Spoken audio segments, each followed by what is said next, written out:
sentences. Neighbors dragged him before the civic tribunal. Verdicts were cast with white, acquit, and black, condemn, pebbles dropped into an urn.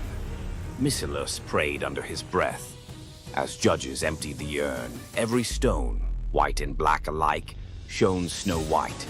Gasps. No law forbade miracle loopholes, so the council shrugged and released their suddenly blameless defendant. Mythilus sailed west.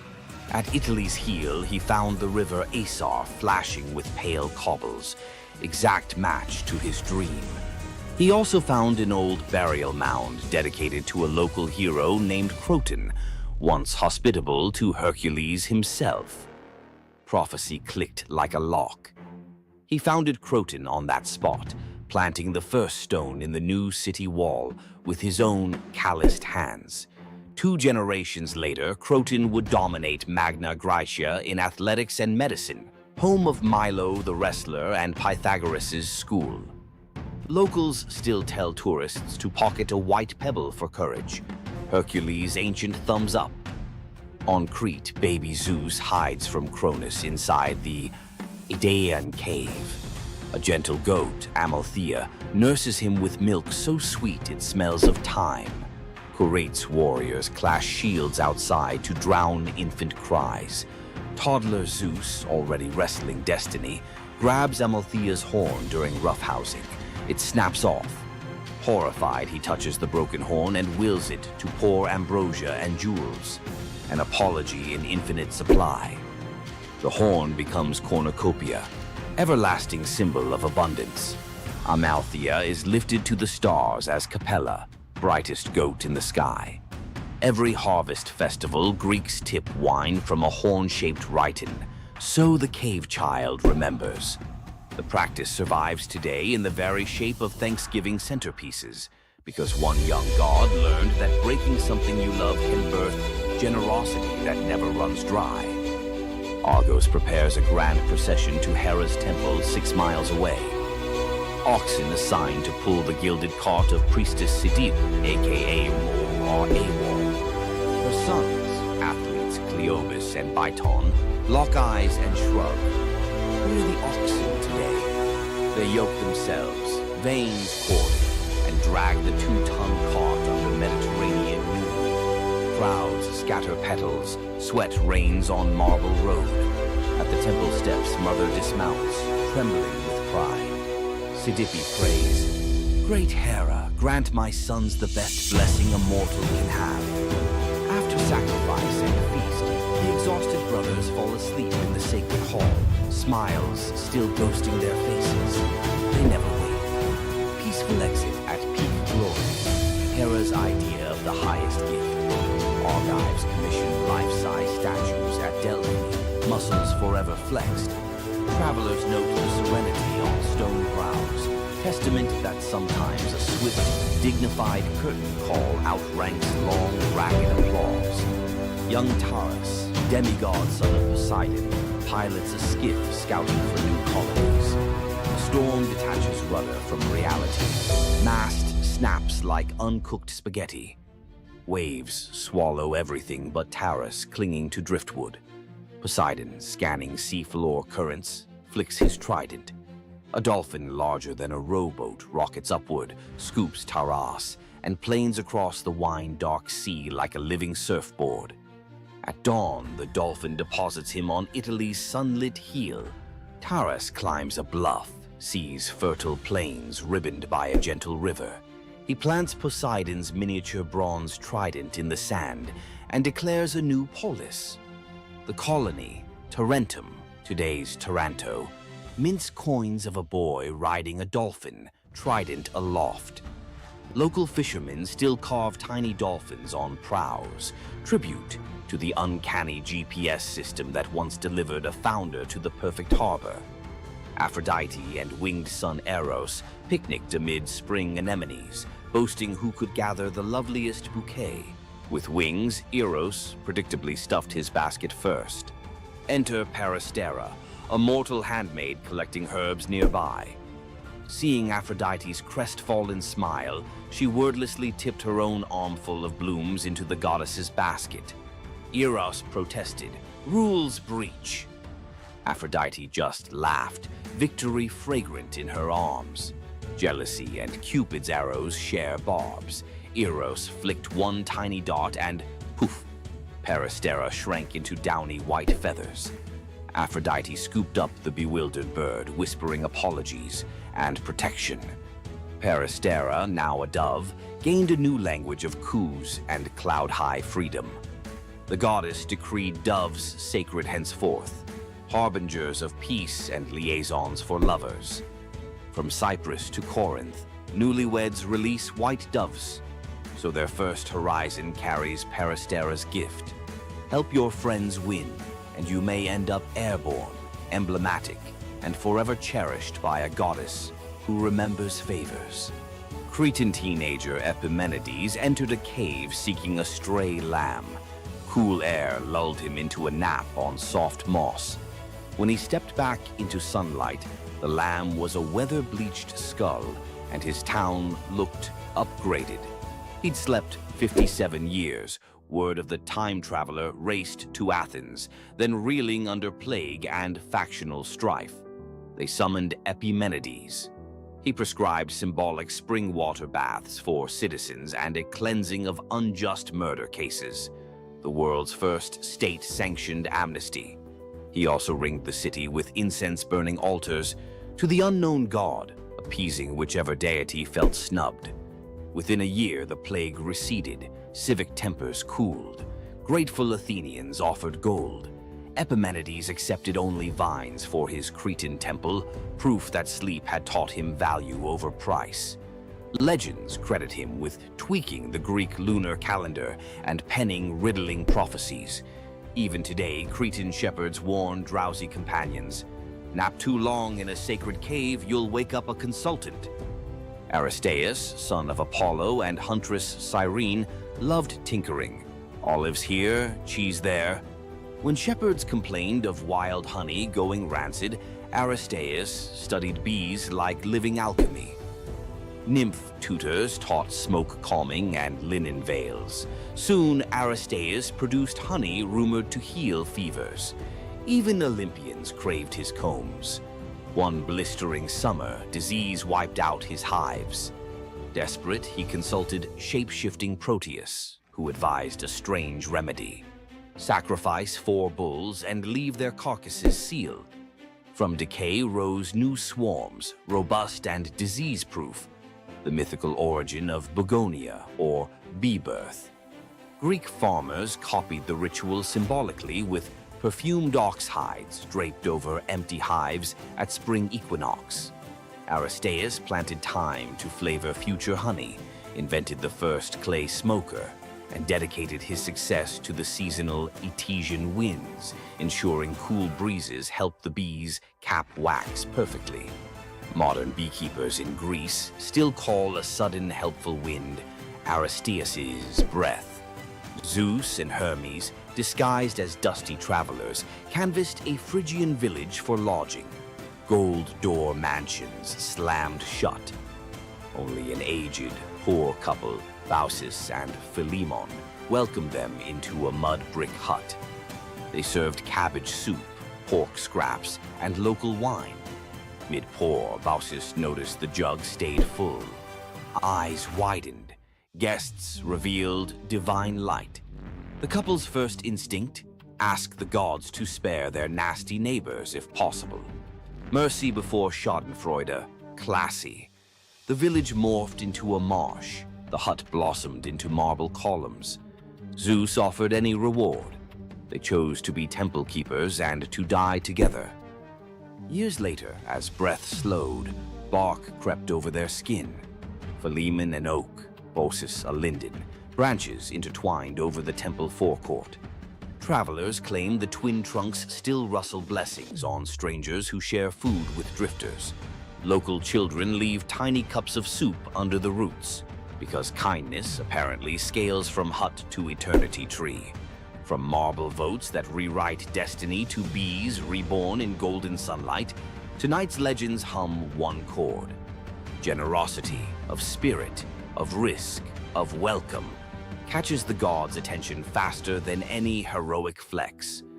Drop a comment naming the myth that lit you up and tell us how you'd translate its core gift into today's life. Food bank pop-ups, urban beehives, pop-up nappies. Best idea gets animated into next episode's intro. Your username in ancient Greek graffiti. If tonight rekindled your sense that the universe sometimes rewards the generous, like the video, subscribe for more secret corridors of myth and tap the bell so the algorithm's dolphin swims our next story straight to you. Until then, keep a white pebble in your pocket, a spare bouquet for a stranger, and an ear attuned to wind that maybe, just maybe, started in a very old apiary. Imagine being one of the greatest hunters in the world, known for your unmatched speed and skill.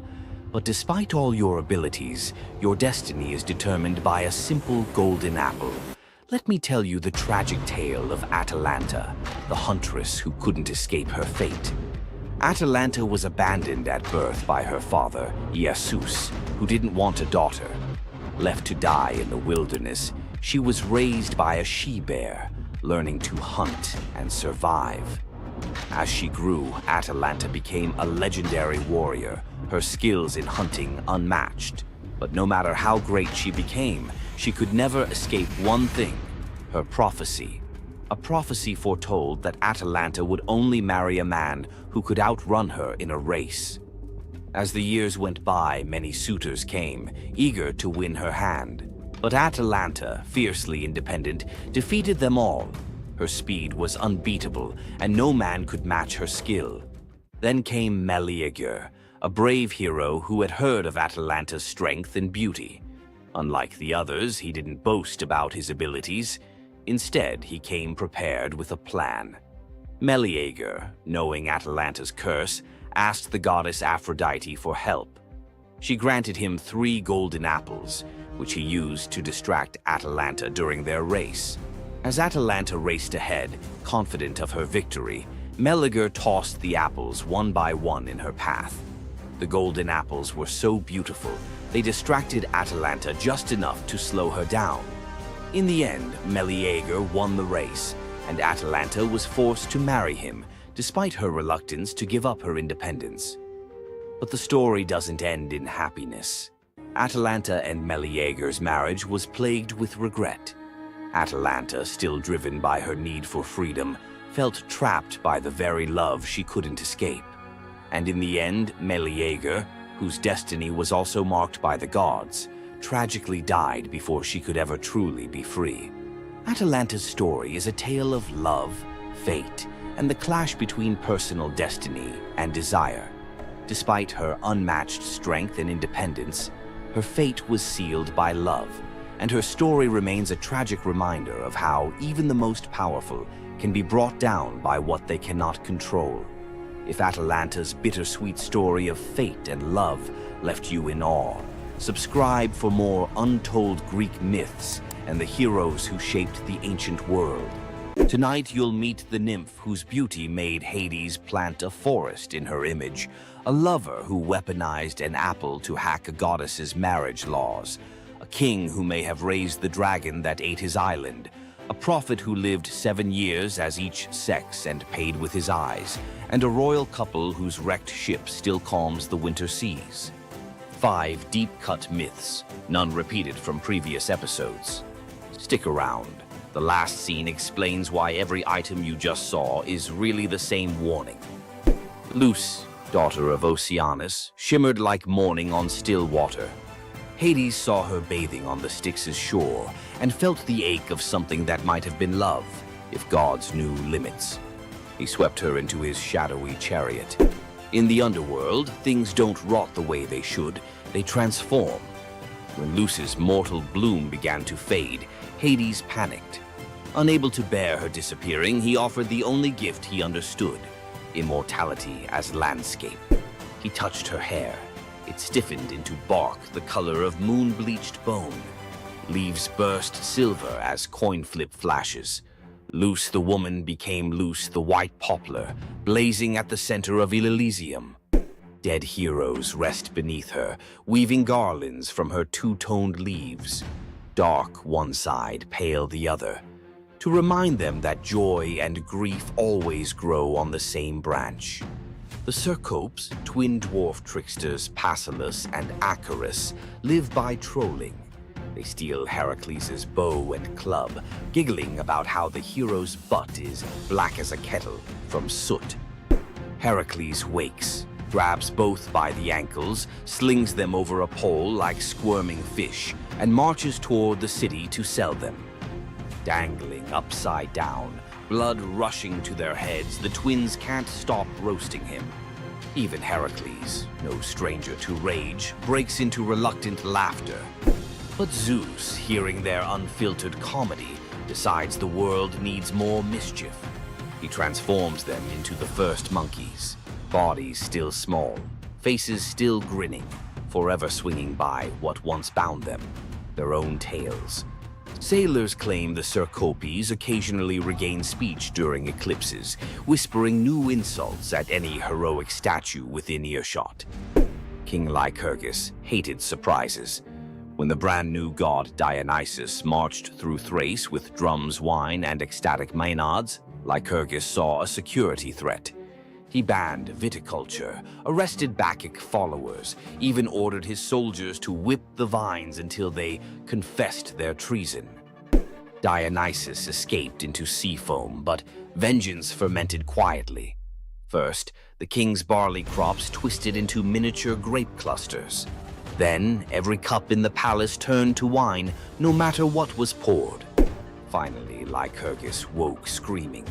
Vines were sprouting from his own feet, snaking up his calves, pinning him to the palace floor. He hacked at them only to realize he was slicing his own flesh. The vines were his veins. Driven mad, he swung an axe at what he thought were tendrils on an oak and beheaded his heir.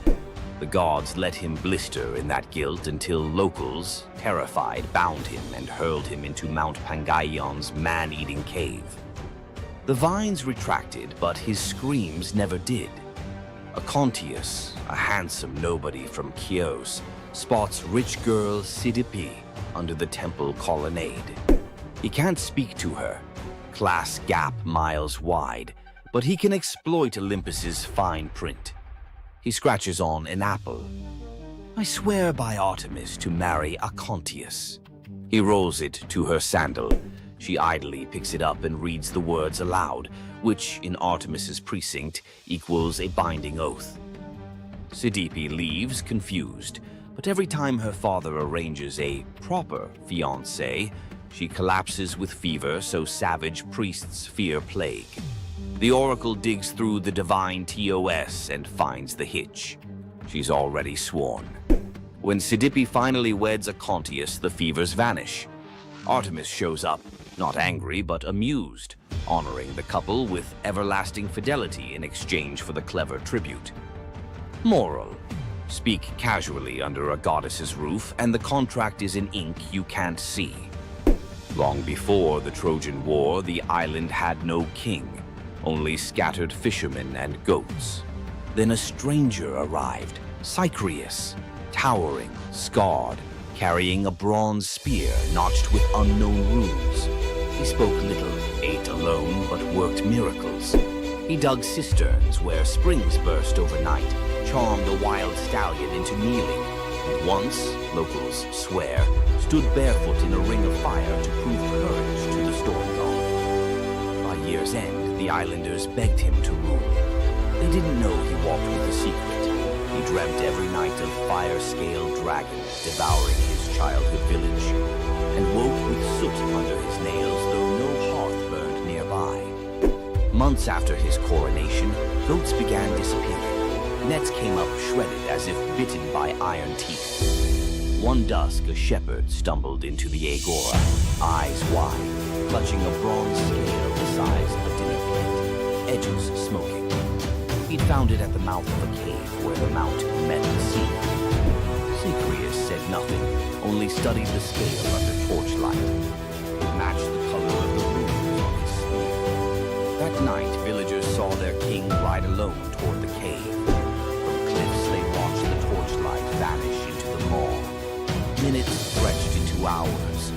Then, roaring deep enough to quake wine jars on kitchen shelves, flame burst from the cave mouth. Shadows of two giants, one man, one serpent, wrestled on the cave wall like monstrous puppet theater. At dawn, silence. Cycraeus emerged, armor warped, spearhead glowing red. Behind him dragged the colossal corpse of a sea dragon, neck twisted, fangs snapped, eyes like boiled copper. The island erupted in praise. They crowned him with laurel and called him Draken Soter, dragon savior. Yet some noticed his smile was hollow, as if slaying the beast had lanced a boil he secretly cherished. After the triumph feast, Cycraeus changed. He paced battlements at midnight, muttering in a guttural tongue. His bathwater steamed black. Servants insisted the steam coiled like a serpent before dissolving. One harvest festival, a child accidentally spilled wine on his boots. Cycraeus roared, eyes flashing ember orange, and the boy swore he saw scales ripple under the king's skin. Rumors spread. Had the battle fused man and monster? Or darker, had Cycraeus never slain the dragon at all? Had he absorbed it? When storms flattened olive groves and fishermen found their nets burnt as though by underwater fire, the islanders panicked. They begged Eurystheus of Athens to intervene. The hero sailed with 50 hoplites, each carrying asbestos-soaked nets and mirrored shields to confuse reptilian eyes. But at the gate they met not a beast, only their king, bare-chested, spear discarded, arms raised. Cycraeus confessed the dragon's fury had leaked into him. He'd battled it outside and now battled it within, losing ground each night. "Bind me or burn me," he said. Eurystheus chose mercy darker than execution, exile. He ferried Cycraeus to Eleusis, gift-wrapping the cursed king for the goddess Demeter, whose own grief could understand corrupted power. Demeter accepted, appointing Cycraeus as guardian of her holy processions, his inner fire now repurposed to ward off all lesser threats. As Cycraeus' ship slipped away, islanders swore the shoreline hissed, not from waves, but from a dragon's whisper receding with its unwilling host. Salamis kept the dragon's bronze scales nailed above city gates for centuries, tarnished mirrors reminding every leader, "Conquer your monsters, yes, but never wear their skins. Power taken from terror carries terror's seed. When rage becomes crown, abdication may be salvation." Young hunter Tiresias strikes the snakes with his staff. Hera curses him into a woman for 7 years. He marries, bears children, learns the loom songs of grief men never hear. 7 winters later, he meets the serpents again, carefully steps over them, spell breaks. He's male once more. Later, Zeus and Hera bicker. Who enjoys love more, man or woman? They drag Tiresias in as data point. He sides with Zeus. Women feel 9 times the pleasure. Hera, furious, blinds him. Zeus, guilt-struck, gifts prophecy and a lifespan of 7 generations. Thus, the greatest seer of Thebes walks the tightrope of fate without eyesight, yet clearer vision than any living soul. It's said he chuckled on his deathbed. "Blind, I've seen 2 worlds, inside and out." King Ceyx sails to consult an oracle. Wife Alcyone prays he waits for calmer weather. He doesn't. Zeus, annoyed that Ceyx invoked him too often in casual oaths, hurls a thunderstorm that swallows the ship. Ceyx's spirit, soaked and shivering, begs Iris to carry a goodbye. Sleep god Morpheus impersonates Ceyx's drowned corpse in Alcyone's dream.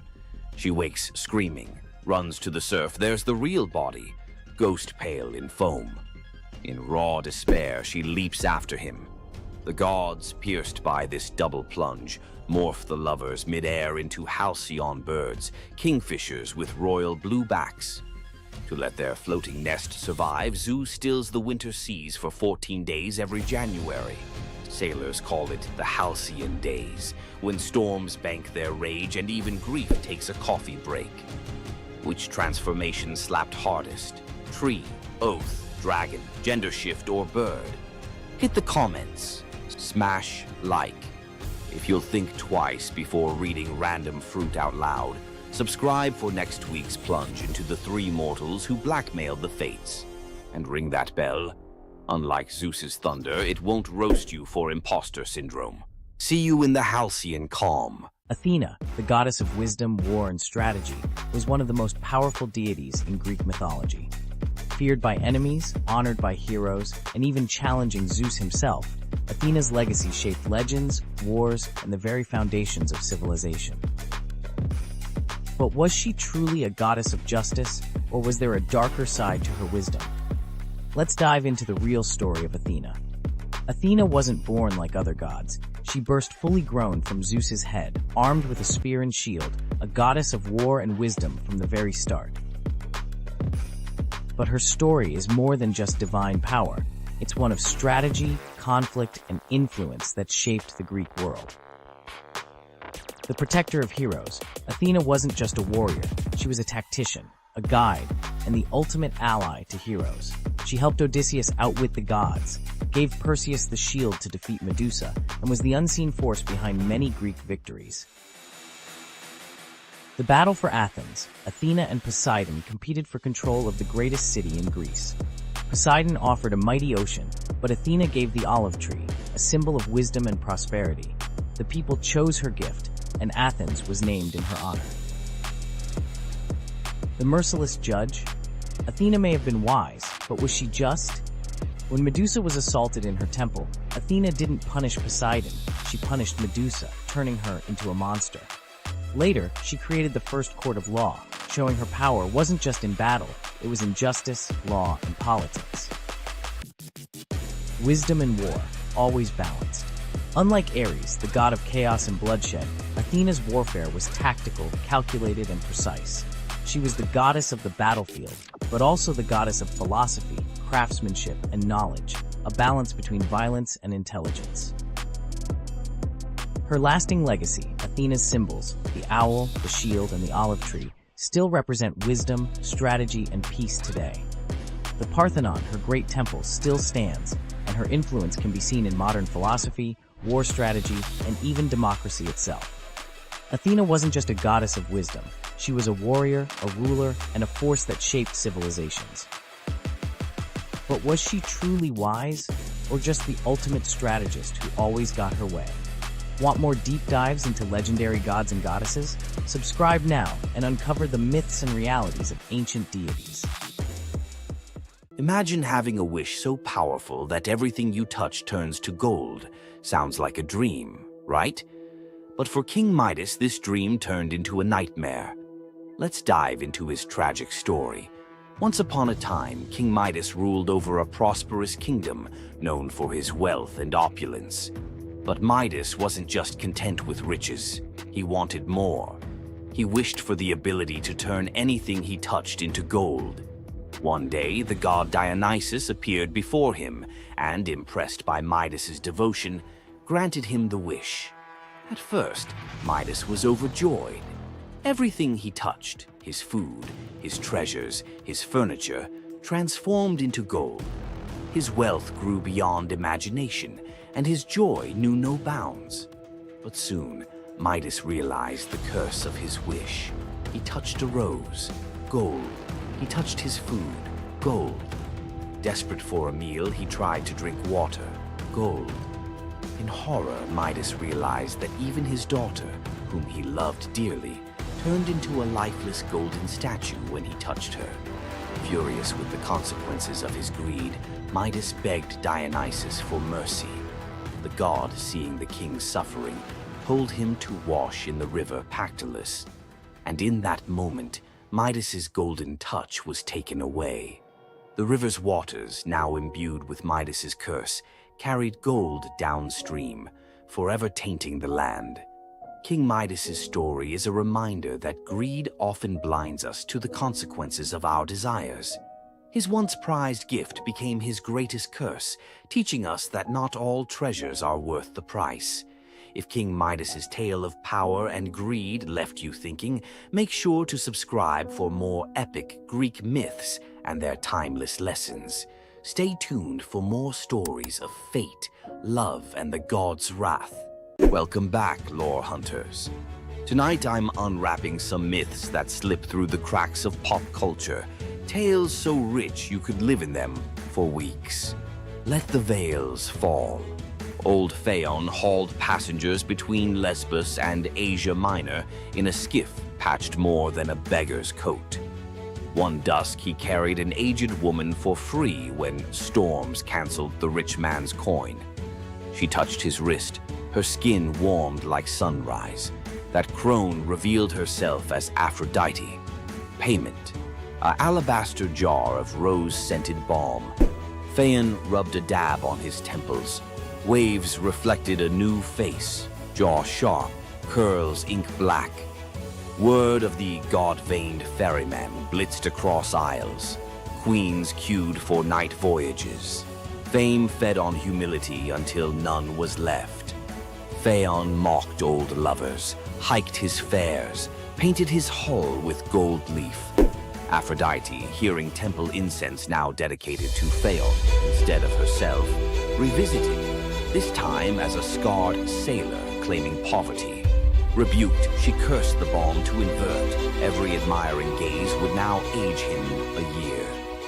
By next moon, the once idol looked like driftwood. He vanished, some say into the straits whirlpool, others into a hermit cave. Poets still swear his ghostly skiff appears on starless nights. If you board, you arrive at dawn a decade older, pockets full of rose petals that rot before noon. Queen Althea of Calydon screamed through her labor as the hearth fire hissed. From the embers, a coal spat out, a single firebrand the length of a dagger. The fates appeared, scissors glinting. Lachesis measured the newborn's life against that coal. Clotho whispered, when the wood is ash, the boy is dust. Althea snatched the brand, quenched it in a silver urn, and hid it under the bed. The baby, Meleager, grew into a spear god in the training yard. None but his mother guessed why storms seemed to pause for him. Years later, Artemis loosed a boar monstrous as a siege tower to punish King Oeneus for a skipped sacrifice. Hunters from every Greek polis gathered. Meleager led, eyes bright as forge fire. Among the heroes strode Atalanta, swift, lethal, and female, an affront to the older princes. In the thicket, Atalanta's arrow struck first blood. Meleager's spear finished the beast. He offered her the pelt. Male egos erupted. Two of Meleager's uncles drew blades. Meleager defended the huntress, slaying his own kin. Word sprinted ahead of him to the palace. Althea collapsed at news her brothers lay dead by her son's hand. Grief wrestled prophecy in her chest. Shaking, she fetched the firebrand, lit a torch, and held both over the brazier. Her love warred her rage for 9 heartbeats. On the 10th, she let the wood slip. Miles away, Meleager felt his marrow ignite. He dropped mid-stride, armor ringing like a funeral bell. At the palace hearth, the brand hissed its last and fell to gray powder. Althea watched the flakes swirl, then walked into the flames herself. In Calydon, they still say, whatever a mother births, her fire can reclaim. Young Cyparissus roamed Chios with a bronze shepherd's crook taller than himself. Apollo, idling in mortal disguise, gifted the boy a tame stag crowned with ivory antlers. It followed him like sunrise follows dawn. One blistering noon, flies tormented the stag. Cyparissus, meaning only mercy, aimed his javelin to shoo them. The tip glanced off a stone, pierced soft flank. The deer collapsed, breath misting blood. Cyparissus dropped beside it, sobs carving caverns in his throat. Apollo arrived to heal, lyre weeping gold notes. But the boy refused salvation for himself. He begged, "Give me a grief that never dries, so I remember him forever." Clouds boiled violet. The ground drank color from his sandals upward. Where Cyparissus knelt now stands the first cypress, trunk straight as a spear of mourning, sap weeping resin tears. Greeks plant the tree in graveyards because its roots plunge only downward, never sideways, like a grief that refuses distraction. On summer nights, hunters claim the wind through cypress needles sounds like antlers brushing the sky.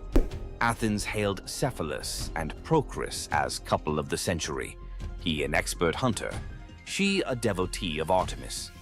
As wedding gift, the goddess sent two marvels: Lalaps, a hound fated to catch any quarry, and a spear destined never to miss. One morning, Cephalus rested from the chase and sang to the breeze, calling it Nephele, sweet comfort. The dawn goddess Eos, eavesdropping, snatched him skyward, offering immortality.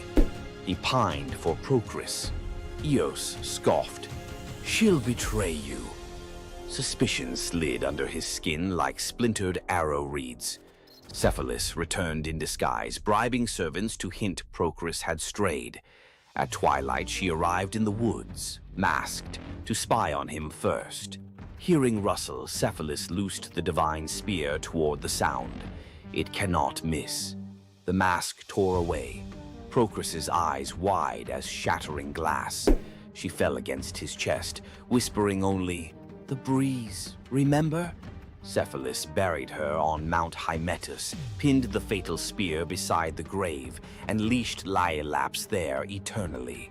Some nights, hikers see a spectral dog chase a phantom hare in circles that never close, while a jealous wind mutters the name Nephele through the pines. Poor farmer Ligdus told his pregnant wife, if the child is female, exposure must follow. Dowries ruin paupers. Desperate Telethusa prayed to Isis. The goddess appeared, golden-winged. Bear the child, raise her as son. Baby Iphis arrived. They bound her chest, taught her spearcraft, named her heir. At 13, Iphis was betrothed to radiant Ianthe, who adored her future husband. Iphis loved her too, but carried a secret that tore her apart. Nights she begged Isis, either unmake love or unmake lie. Eve of the wedding, Iphis roamed the temple till exhaustion. At midnight, statue eyes flashed, muscle quaked under skin, voice dropped like falling figs. When dawn trumpets blew, Iphis emerged, broad-shouldered, jaw square, still wearing mother's hopes, but now truth-shaped. Ceremony erupted in double amazement.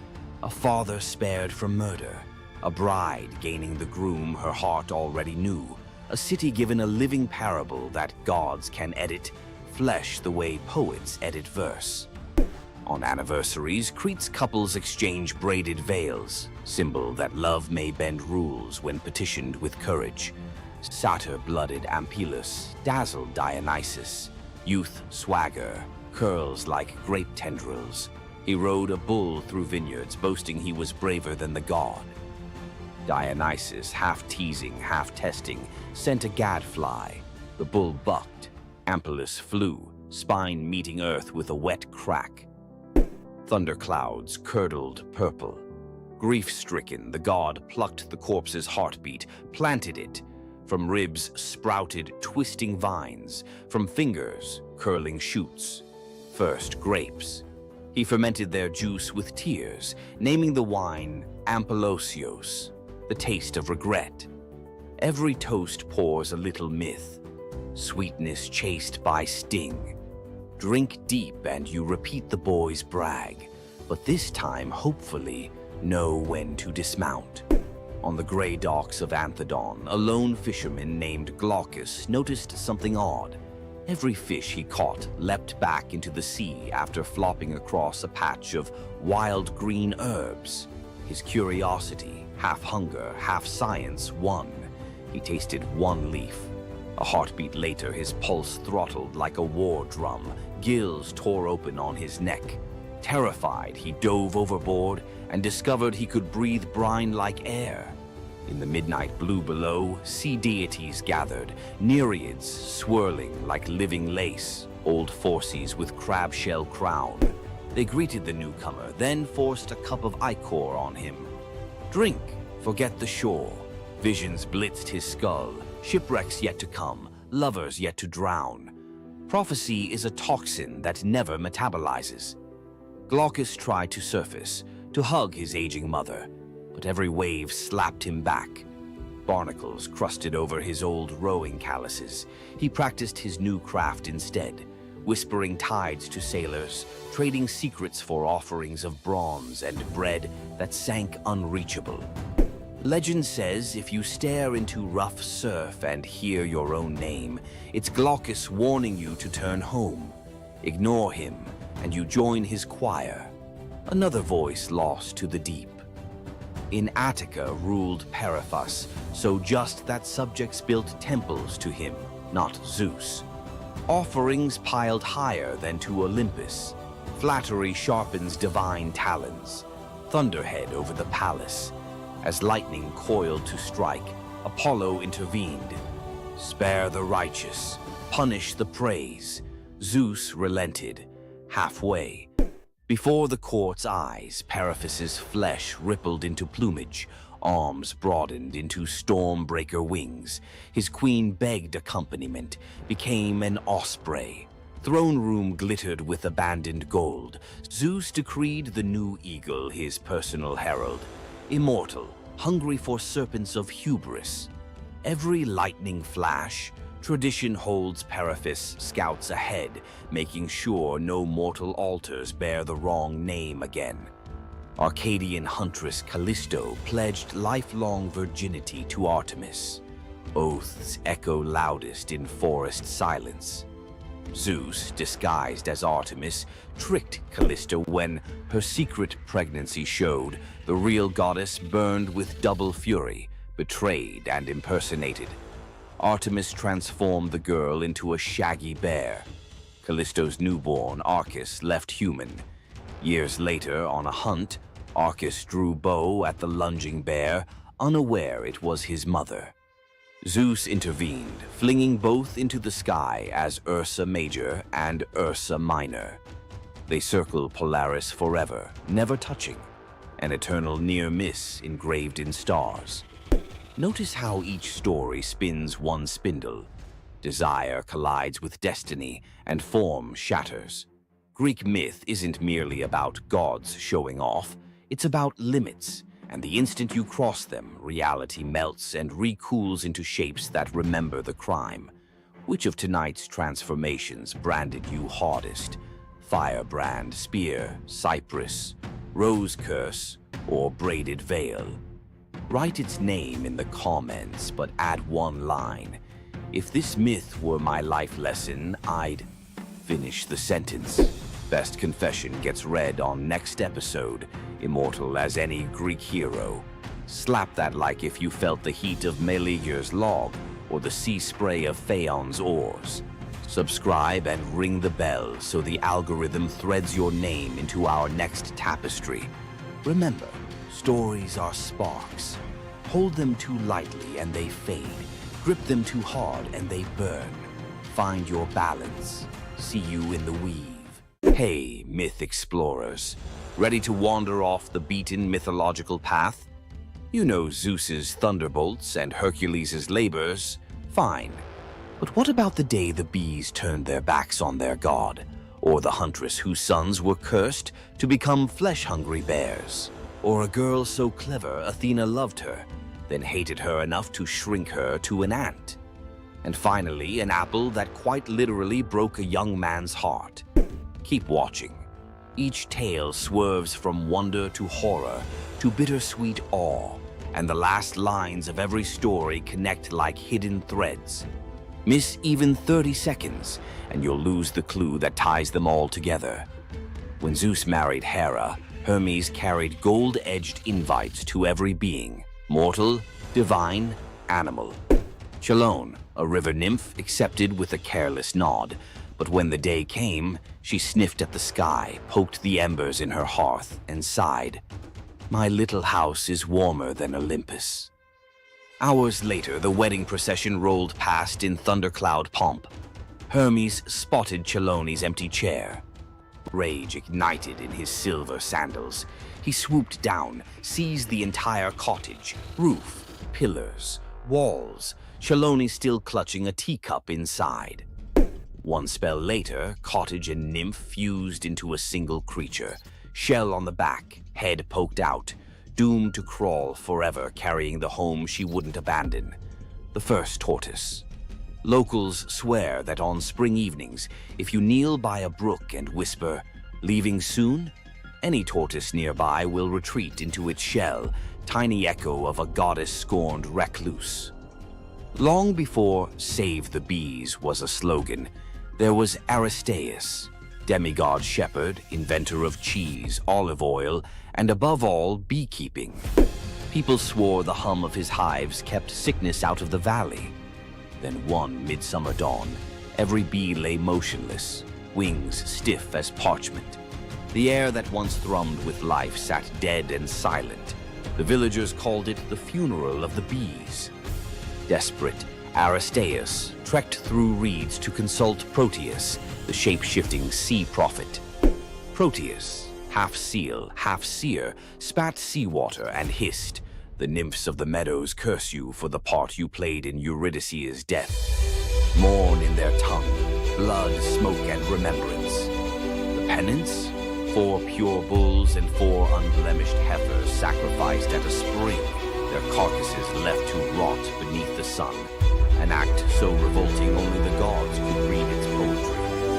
Aristeus obeyed, mouth clamped against nausea.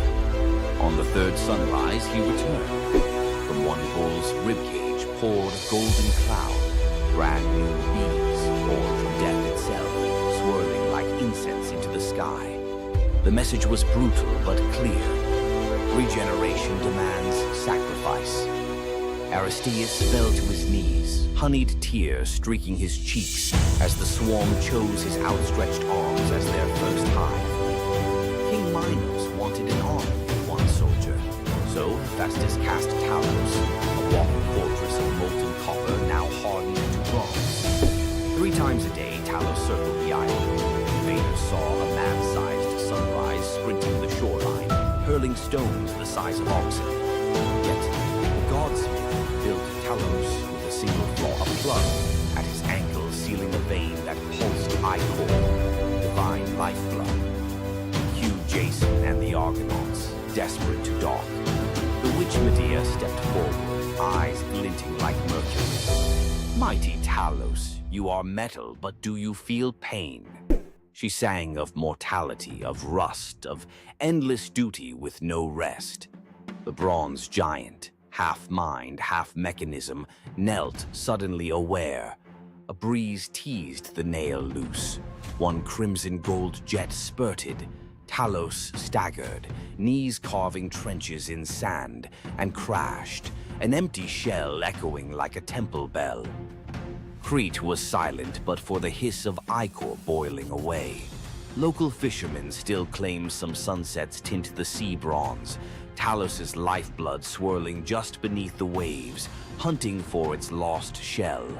Coronis of Thessaly loved Apollo, or thought she did, until a mortal soldier caught her eye.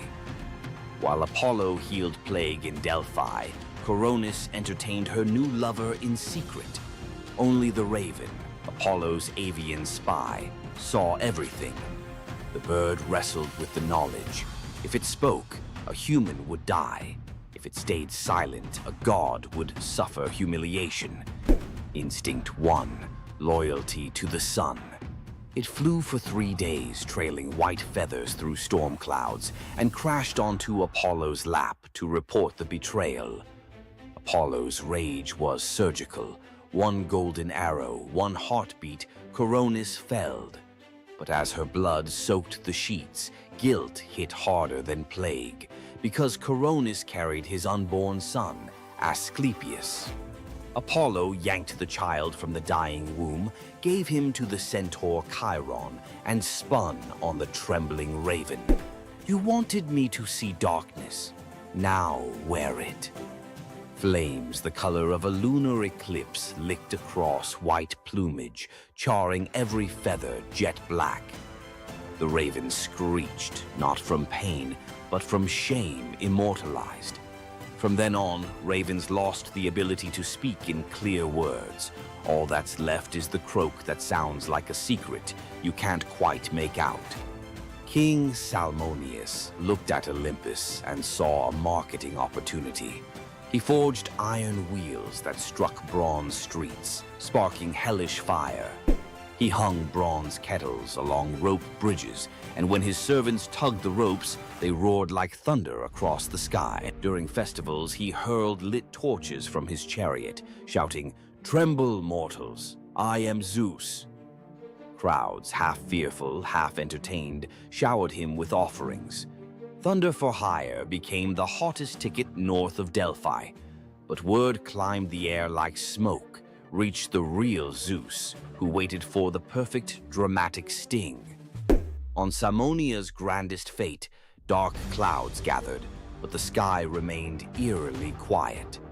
Salmoneus rode out, ready to drop his counterfeit thunder.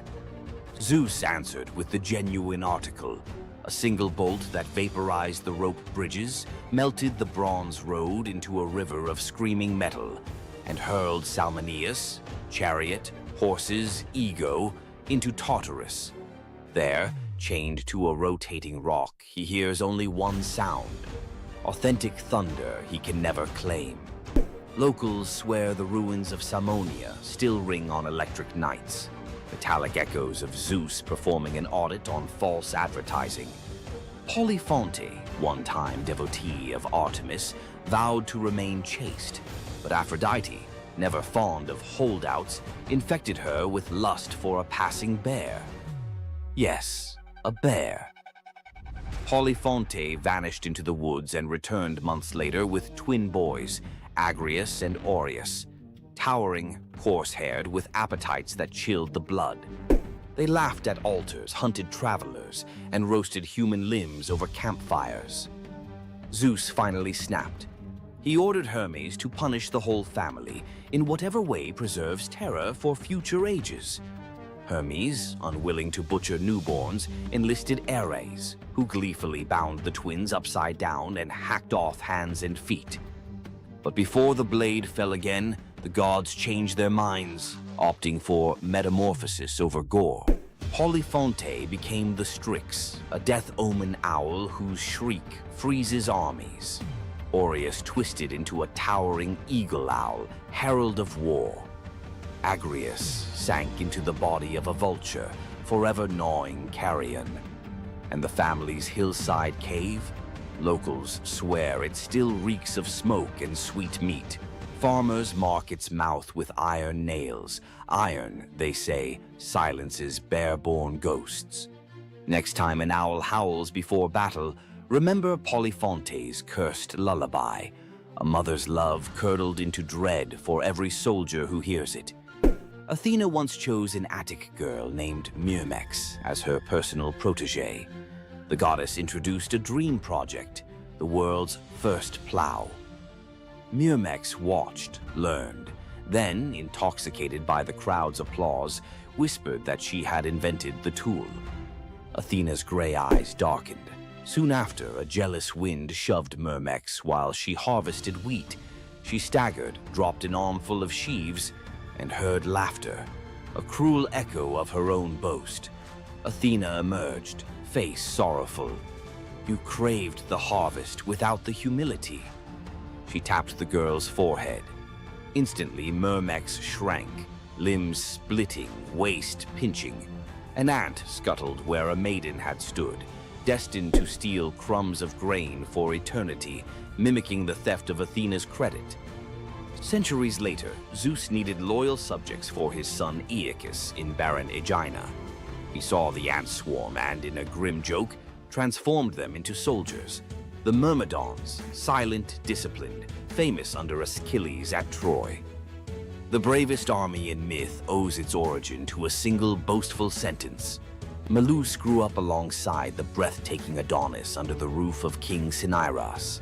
Where Adonis was radiant, Medusa was steady, god, confidant, brother in all but blood. When a boar gored Adonis in Aphrodite's sacred grove, every flower dimmed, and Medusa felt his chest collapse inward. Days later, they brought Adonis's body home. Melas strung a rope from a pomegranate tree and hanged himself, grief carving deeper than any tusk. His wife Pelia followed. Aphrodite arrived, drenched in her own tears, too late to save them, but not too late to transform them. Medusa became the apple tree, branches heavy with fruit the color of heart blood. Pelia became the dove, eternal companion to Aphrodite, cooing in the apple's boughs. Their infant son, also named Medusa, was spared and ordered to Delos to teach islanders the craft of shearing sheep. Ever since, Greeks call flocks mela in his honor. Legend says when an apple falls perfectly into a lover's open palm, Melos is granting a fragment of his devotion, a reminder that love can be both sweet and lethal. Every crunch echoes a heartbreak older than history. Careful who you offer an apple to. Aphrodite might just be listening. Which boundary breaker freaked you out most? Drop your vote below. Smash like if you'll think twice before faking thunder. Subscribe for Forgotten Monsters next week, and ring the bell. Unlike Melinoe, notifications haunt only by day. See you in the echoes. What makes Zeus, the mighty king of the Greek gods, one of the most fascinating figures in mythology? Is it his unparalleled power over the skies, his cunning strategies, or the sheer drama of his endless affairs? While his tales are legendary, there's one story that stands out. The epic battle that earned Zeus his throne, the Titanomachy. This isn't just a story of a god's rise to power, it's a tale of rebellion, alliances, betrayal, and the ultimate struggle between two generations of divine beings. Stay with us as we dive into the myth of the Titanomachy, Zeus's role in overthrowing the Titans, and the secrets that shaped his reign. Before Zeus became the king of the gods, his father, Cronus, ruled the cosmos. Cronus was the youngest of the Titans, a race of primordial deities born of Uranus, the sky, and Gaia, the earth. The Titans were immensely powerful, but also deeply flawed. Cronus had gained power by overthrowing his own father, Uranus, in a brutal act of betrayal. But just as Cronus had betrayed his father, a prophecy loomed over him, warning that one of his own children would overthrow him. To prevent this, Cronus took a horrifying precaution. He swallowed each of his children as they were born, imprisoning them in his stomach for eternity. But Gaia, the ever-watchful mother of the gods, wasn't about to let this happen again. When Rhea, Cronus's wife, gave birth to Zeus, Gaia devised a plan. Rhea tricked Cronus by handing him a stone wrapped in swaddling clothes, which he swallowed, believing it was his newborn son. Meanwhile, Zeus was spirited away to a hidden cave on the island of Crete, where he was raised in secret. Zeus grew up under the care of nymphs and a goat named Amalthea, who nourished him with her milk. As he matured, Zeus learned of his father's tyranny and vowed to free his siblings and challenge Cronus's rule. Zeus couldn't take on Cronus and the Titans alone. He needed allies. His first move was to rescue his siblings trapped inside Cronus. With the help of the goddess Metis, Zeus tricked Cronus into drinking a potion that caused him to vomit up his children. Hestia, Demeter, Hera, Hades, and Poseidon, fully grown and ready for battle. Now united, the 6 Olympian siblings declared war on Cronus and the Titans. But the Titans were powerful, and the war, known as the Titanomachy, would rage for 10 years with no clear victor. Realizing they needed an advantage, Zeus turned to the most unlikely of allies, the Hecatonchires and the Cyclopes. These were monstrous children of Gaia and Uranus, imprisoned in Tartarus by Cronus out of fear of their immense power. The hecaton Kairos had 100 hands and unparalleled strength, while the Cyclopes were master craftsmen.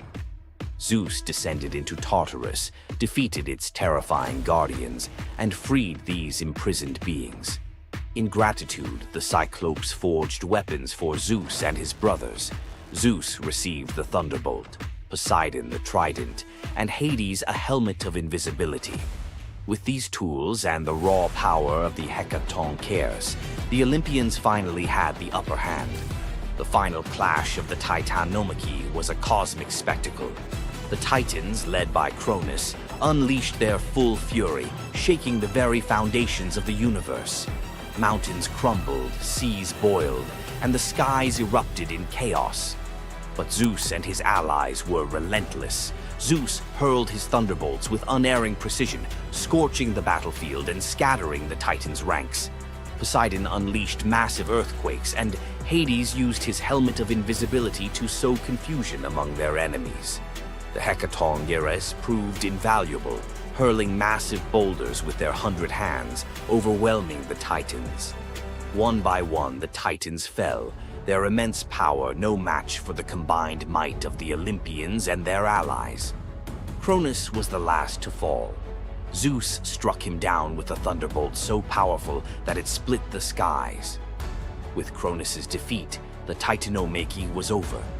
With the Titans defeated, Zeus and his siblings faced a choice: what to do with their vanquished foes. In a move both strategic and ruthless, Zeus imprisoned the Titans in Tartarus, deep within the underworld, where they would remain for eternity under the watchful eye of the hecaton Kairos. Zeus then divided the cosmos with his brothers.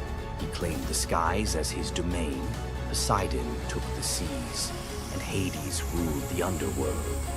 Together, they established the rule of the Olympians, with Zeus as their undisputed king. But the Titanomachy left scars. Gaia, enraged by the imprisonment of her Titan children, gave birth to new monstrous beings to challenge Zeus's reign. Among them was Typhon, a creature so fearsome that even the gods trembled before him. Typhon's battle with Zeus is another story for another day, but it serves as a reminder that power in the ancient world was never secure. Zeus's rise to power marked the beginning of a new era, but his reign was anything but peaceful. While he was the king of the gods, his rule was marked by constant challenges, from rebellious mortals to jealous deities and his own unquenchable desire for love and control. Zeus was both a protector and a tyrant, a figure who inspired awe and fear. His thunderbolts were a symbol of justice, but they were also a tool of destruction. He fathered countless children, both mortal and divine, and his many affairs often sparked conflict among the gods. Yet, despite his flaws, Zeus's rule brought stability to a chaotic world. Under his reign, the gods established order, overseeing the realms of humans and maintaining the delicate balance between earth, sea, and sky. The myth of Zeus and the Titanomachy isn't just a tale of war. It's a story about the cycles of power and rebellion. Just as Zeus overthrew Cronus, who had overthrown Uranus, Greek myths suggest that even the mightiest rulers are vulnerable to the forces of change. Zeus's story reminds us that leadership comes with its own set of challenges. It's not just about gaining power, it's about maintaining it, often at great cost. Zeus's rise to power is one of the most thrilling tales in mythology, filled with battles, alliances, and sacrifices. But what do you think? Was Zeus a just ruler, or was he simply another tyrant destined to fall like the Titans before him? Let us know your thoughts in the comments below. Don't forget to like this video if you enjoyed this dive into Greek mythology, share it with fellow myth lovers, and subscribe to our channel for more epic tales from the ancient world. Until next time, remember, the gods may rule from above, but their stories remind us of the struggles we all face below. Heroes, monsters, tragedies, you know the drill. Tonight we flip the script. Some little-known tales where wit, nerve, or kindness earn outright miracles. Glass number 1 holds a bronze serpent coiled around a sprig of green, and a boy who literally came back sweeter than honey.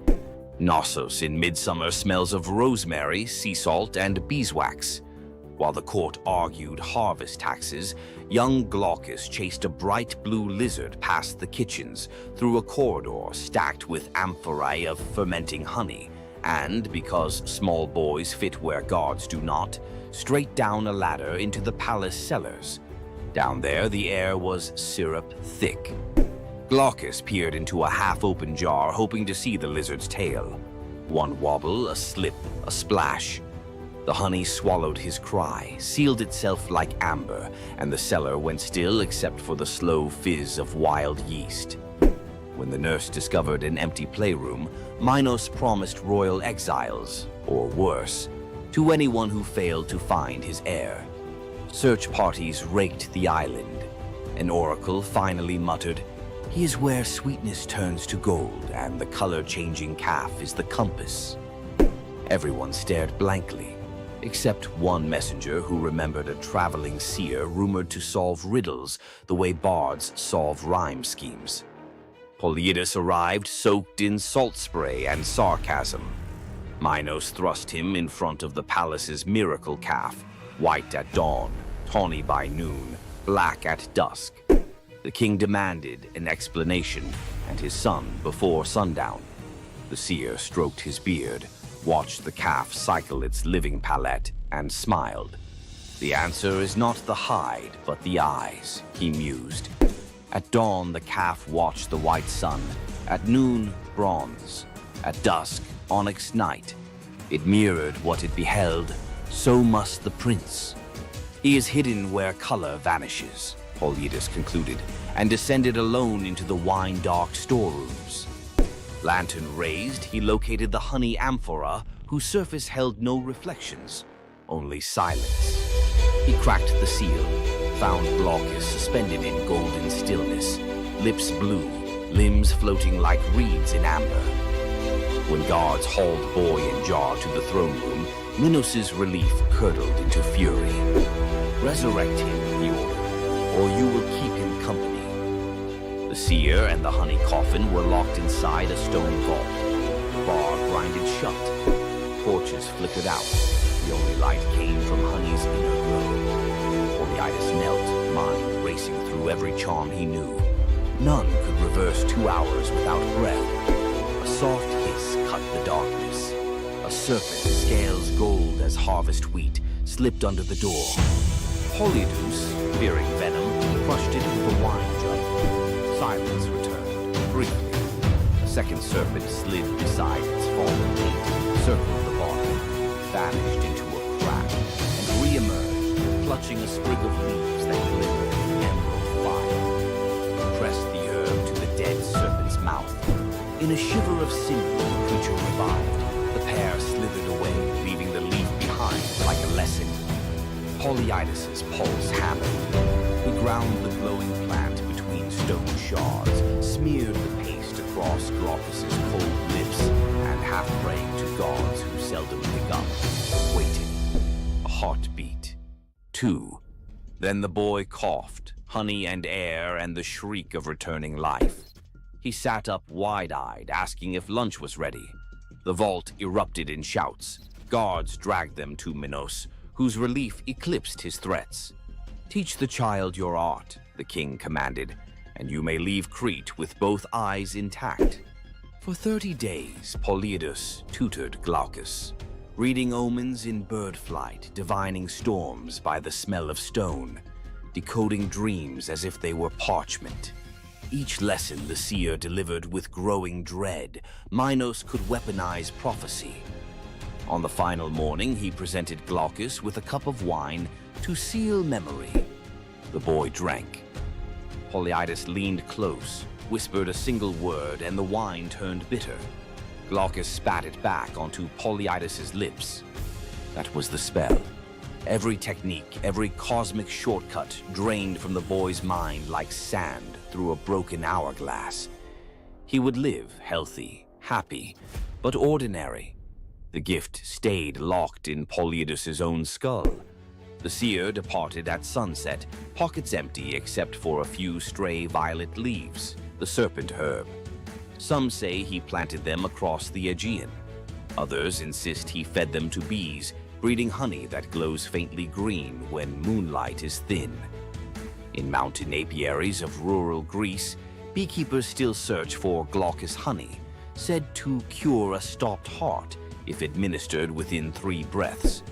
And every cellar apprentice learns, keep lids tight, keep ladders chained, and keep an eye out for serpents. Sometimes they carry medicines gods never meant us to find. Nymph Princess Cyrene tackles a lion preying on her father's cattle. Apollo, stalking inspiration, watches her wrestling the beast bare-handed and thinks, forget liars, that's poetry. He swoops not with roses but a gold chariot pulled by griffins. Rule a land of your own, he says, pointing across the Mediterranean. Cyrene's answer, give me a bowstring and some good soil. She rides shotgun all the way to Libya. On sun-drenched highlands, she spears the ground. Fresh springs burst. The place becomes Cyrene, namesake queen founder. Apollo immortalizes her as a long-lived nymph. Their sons include Aristaeus, future bee guru, and Eadmon, Argonaut prophet. Centuries later, Cyrenean olive oil sells for triple price in Athens. Bottles carry a tiny embossed lion, reminder that one headlock can echo into a civilization. Morning of his birth, infant Hermes crawls out of cradle, spies a tortoise, hollows the shell, strings cowgut. Voila, the first lyre. Same afternoon, he rustles 50 of Apollo's divine cattle, walking them backward to confuse hoofprints. Apollo tracks the tune of an unfamiliar instrument to a cave and catches, not a rustler, a giggling baby. Hermes begins to play. The melody melts Apollo's fury like wax. The sun god trades the entire herd plus the golden staff of herdsmen for the lyre. Contract signed before Hermes can crawl again. Apollo becomes patron of music. Hermes gains official portfolio of travelers, traders, and, ironically, thieves. Every time a guitarist hands a riff to a bandmate for mutual gain, they reenact that cave-side barter. Enslaved courtesan Rhodopis toils in a Nile Delta villa. Her only treasure, a rose-hued slipper dating to her free childhood. She washes linens in the river, humming Ionian lullabies. While drying on the bank, one slipper is whisked by a sacred falcon, messenger of Horus, who drops it into Pharaoh Psamatechus's lap during court. Kings love omens. He declares he will marry the owner. Decree echoes across gnomes. Every woman must try the slipper. Noble women sulk. The shoe fits none until desert winds guide inspectors to Rhodopis scrubbing floors. The leather hugs her heel like destiny. Pharaoh weds the astonished Greek. At festivals, Rhodopis releases doves in thanks, tying our dove myth into hers, while storytellers across the Mediterranean seed the earliest Cinderella variant. Tyrrhenian pirates spy a pretty youth on an island. Clueless, it's Dionysus in vacation mode. They abduct him, plotting ransom. Helmsman Acoetes senses trouble but is overruled. Ropes fall off as ivy coils up masts. Sweet wine floods planks. Panthers materialize, purring menace. Pirates jump ship in panic. Instead of vengeance, Dionysus transforms them into dolphins so they can atone by guiding sailors. Acoetes receives priesthood and a lifetime ticket to every Bacchic festival. Mediterranean fishermen still toss libations overboard for the merry sailors, believing every dolphin escort is a pirate making cosmic amends. On a Boeotian hillside, twin princes Amphion and Zethus debate destiny. Zethus flexes farm boy muscle, shouting, "Stone walls rise by calloused hands." Amphion replies by tuning a 7-string lyre, a gift Apollo slipped into his cradle. They inherit a dream, rebuild ruined Thebes. Zethus drives oxen and hefts limestone, but progress is glacial. At sundown, Amphion plucks a chord so pure nightingales freeze mid-song.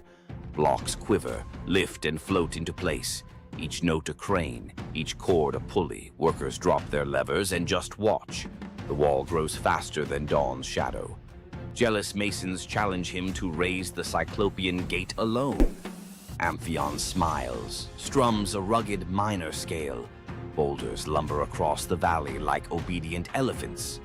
Zethus, not to be outdone, times hammer blows to his brother's rhythm.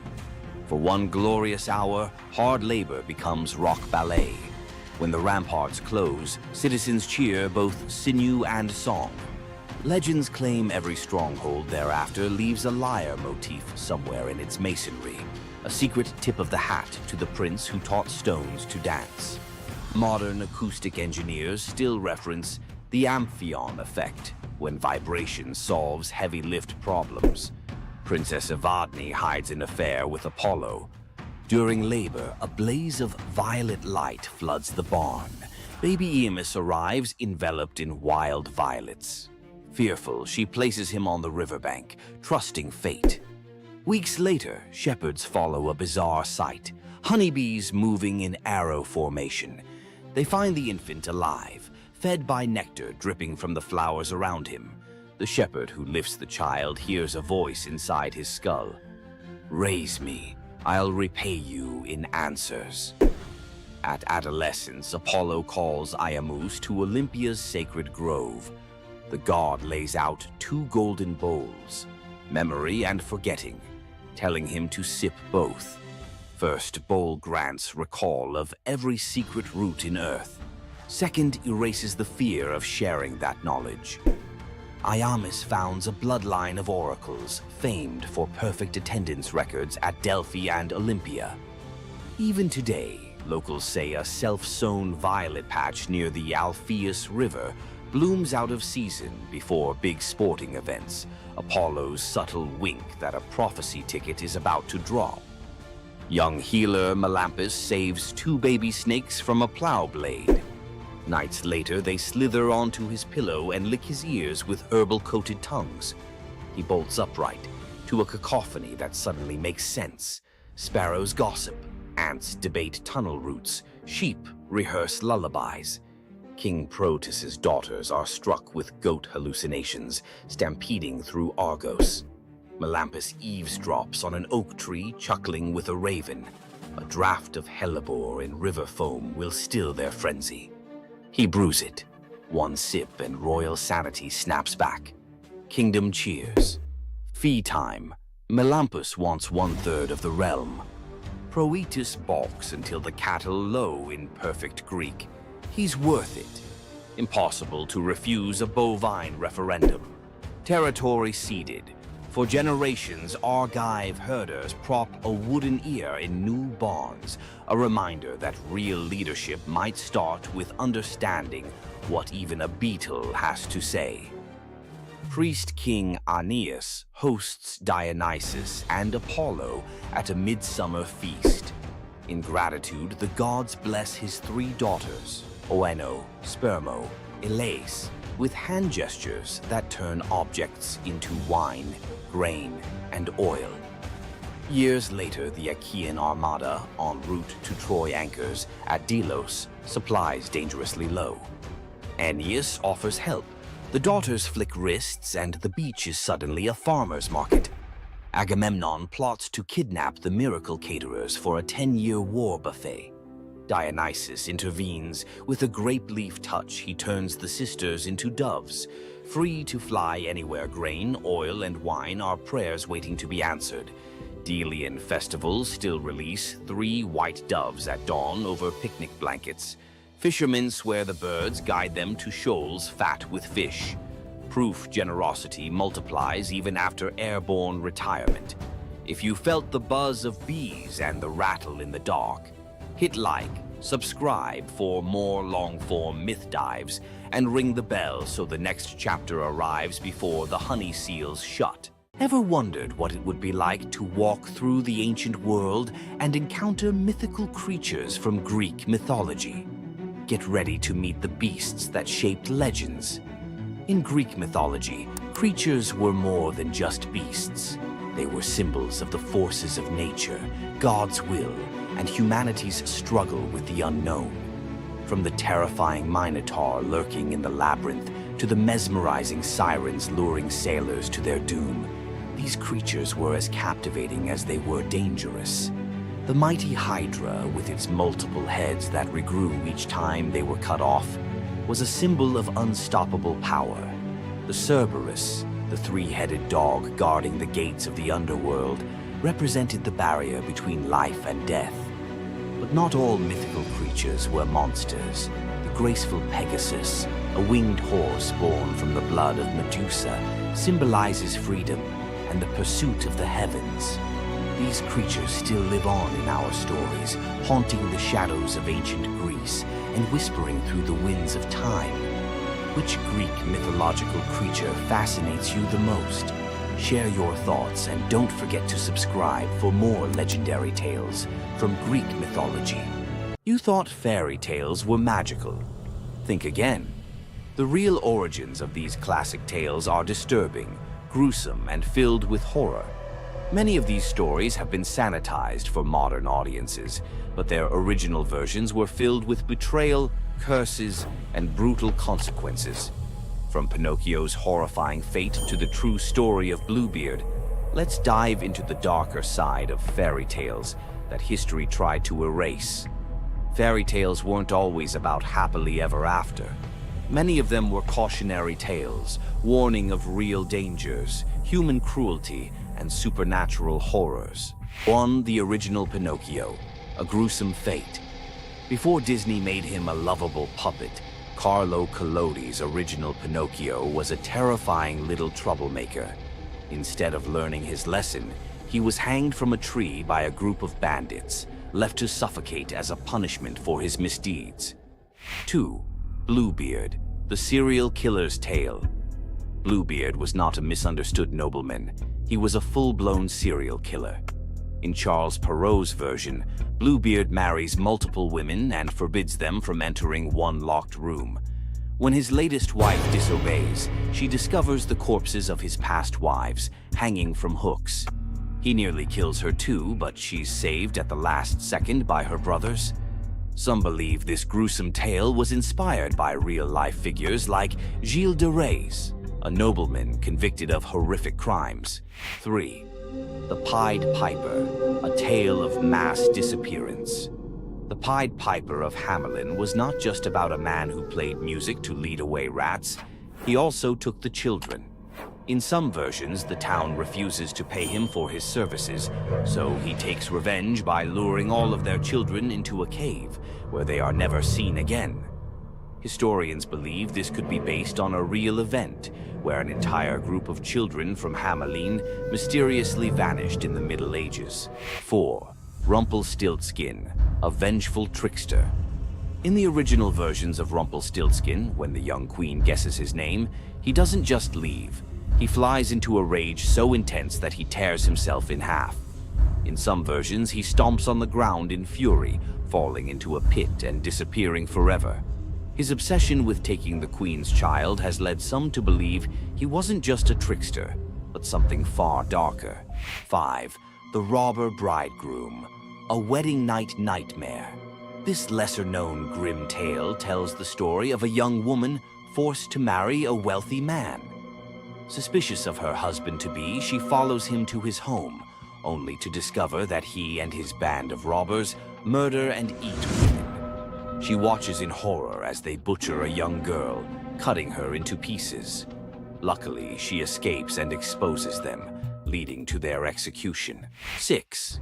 The Juniper Tree, a tale of cannibalism and revenge. One of the most horrifying grim fairy tales, the Juniper Tree tells of a stepmother who decapitates her stepson, cooks his body, and feeds it to his unsuspecting father.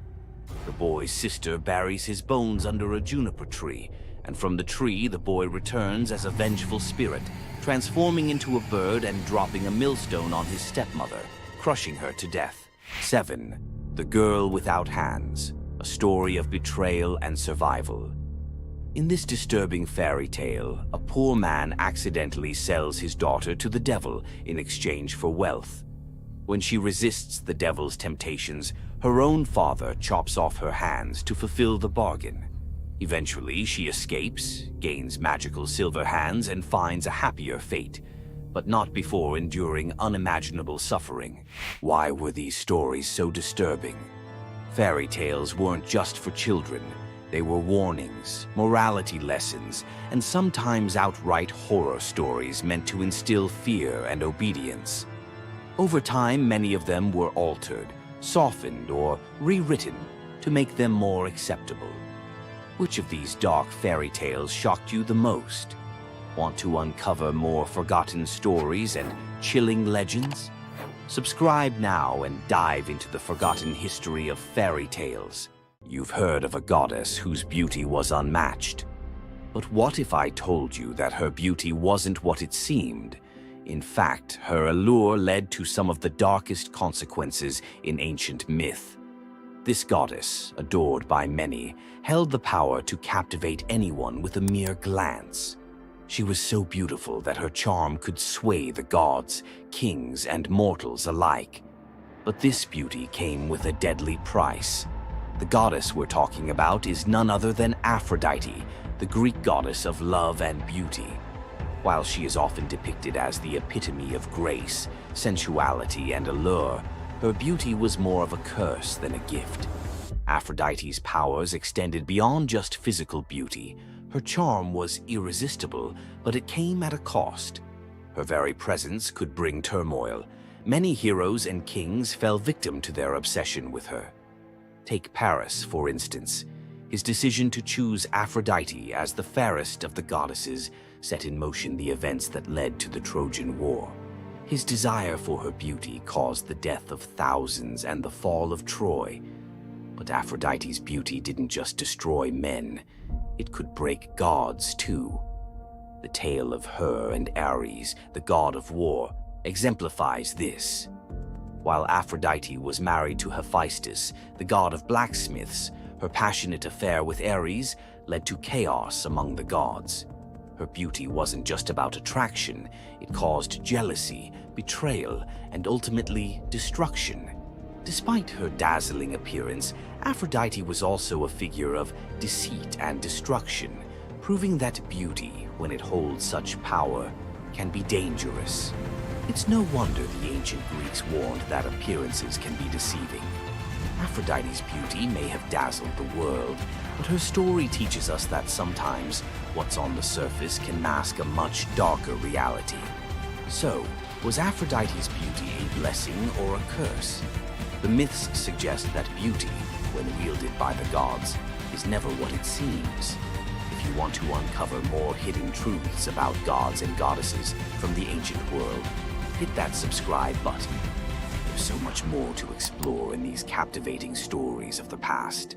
Hor, the thunder god, woke up to find his greatest nightmare had come true. Mjolnir, his mighty hammer that could level mountains and control lightning itself, was gone. Without it, the thunder god was powerless, vulnerable, and mocked. The weapon that defined his very identity as protector of Asgard had vanished without a trace. But what happened next would humiliate him more than any defeat in battle. To get his hammer back, Thor would have to do something that went against every fiber of his warrior identity. You won't believe the disguise he ends up in. It all began on what should have been an ordinary morning in Asgard. Picture Thor reaching for the leather grip that had been at his side for countless centuries, his fingers closing around nothing but empty air. The spot where Mjolnir should rest felt cold and wrong, like a missing tooth that your tongue keeps finding. Thor's morning routine, as predictable as sunrise over Asgard's golden halls, shattered in that single moment of realization.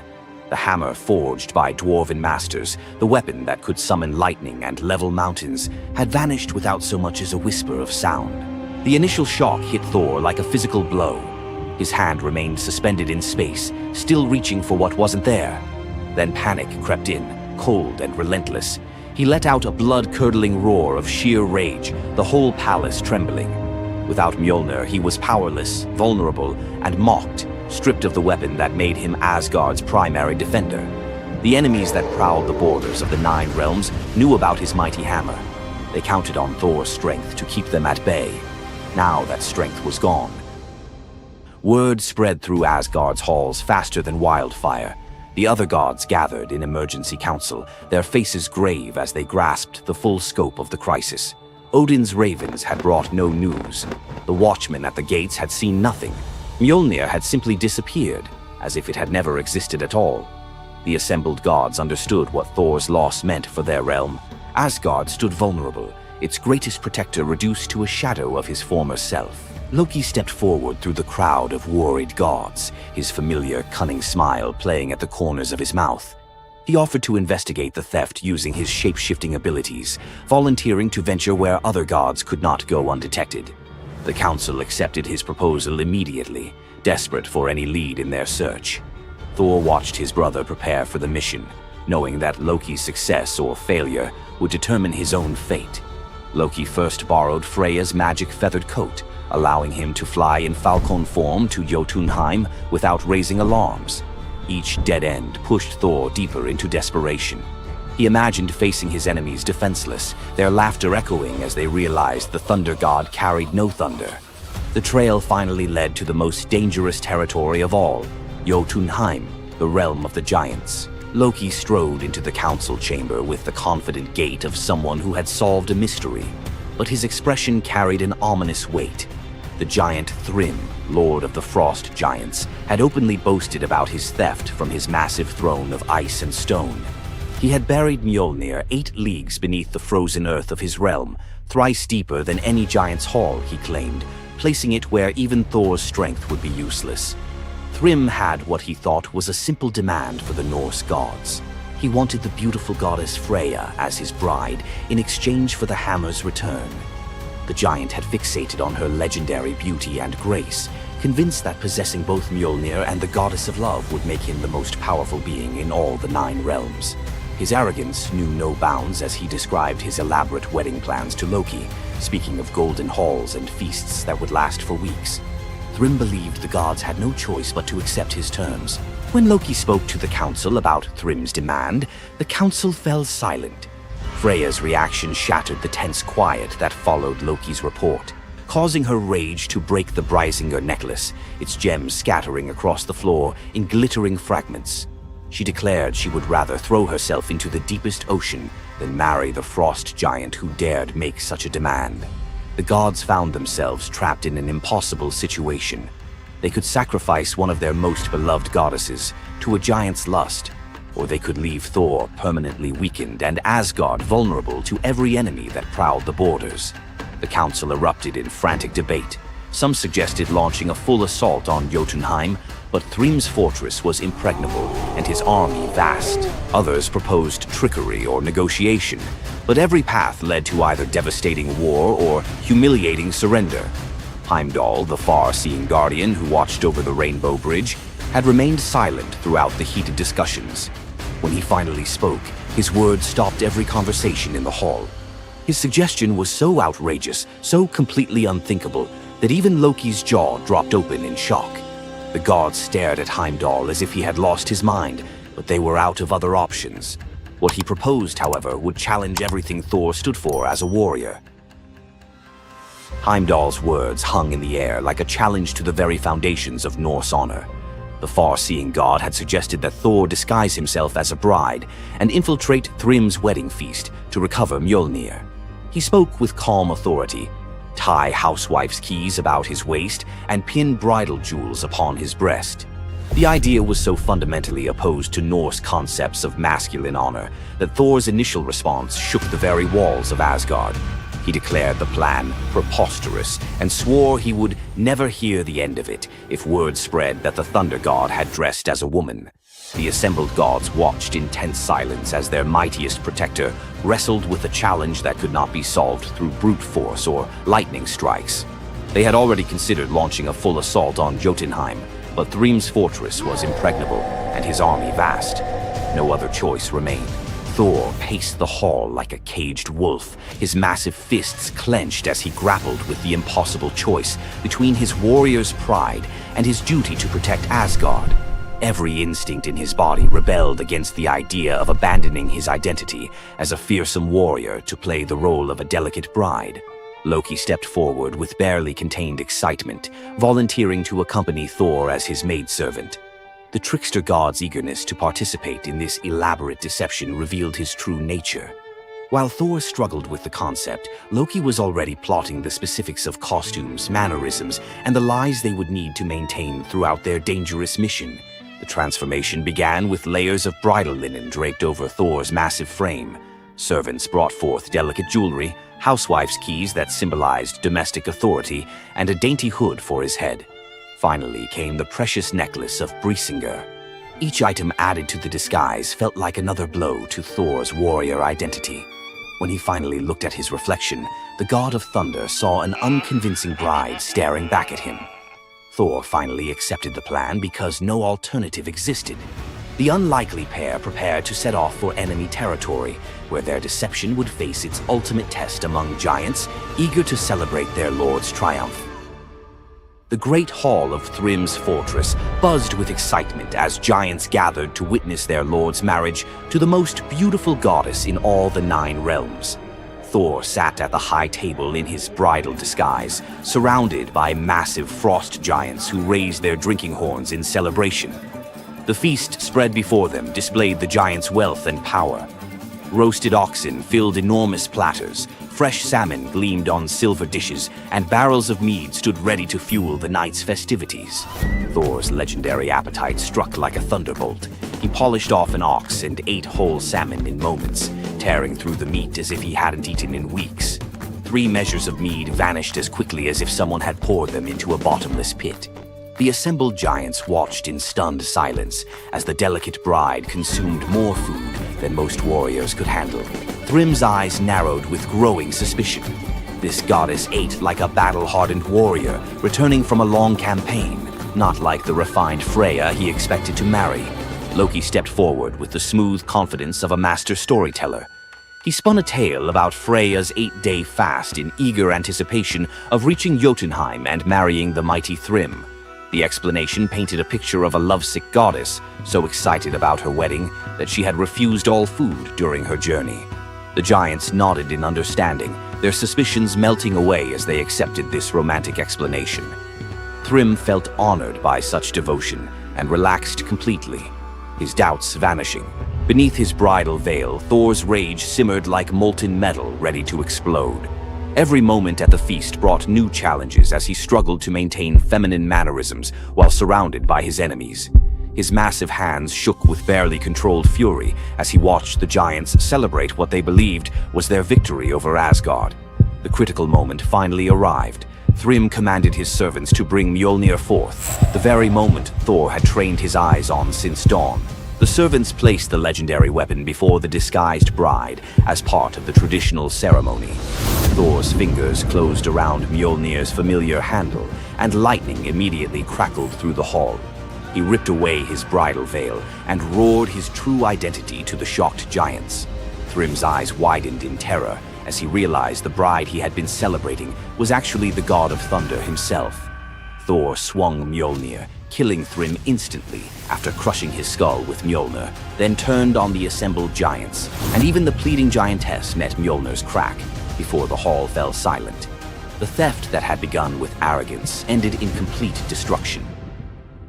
This tale reveals how even the mightiest heroes must sometimes sacrifice their pride to protect what matters most. Back in Asgard, the Aesir never spoke of the bearded bride again, though a few still hide a smirk when Thor raises Mjolnir. And we end this story with a very valuable lesson. Never steal Thor's hammer. And if you're going to, don't make him dress like a woman.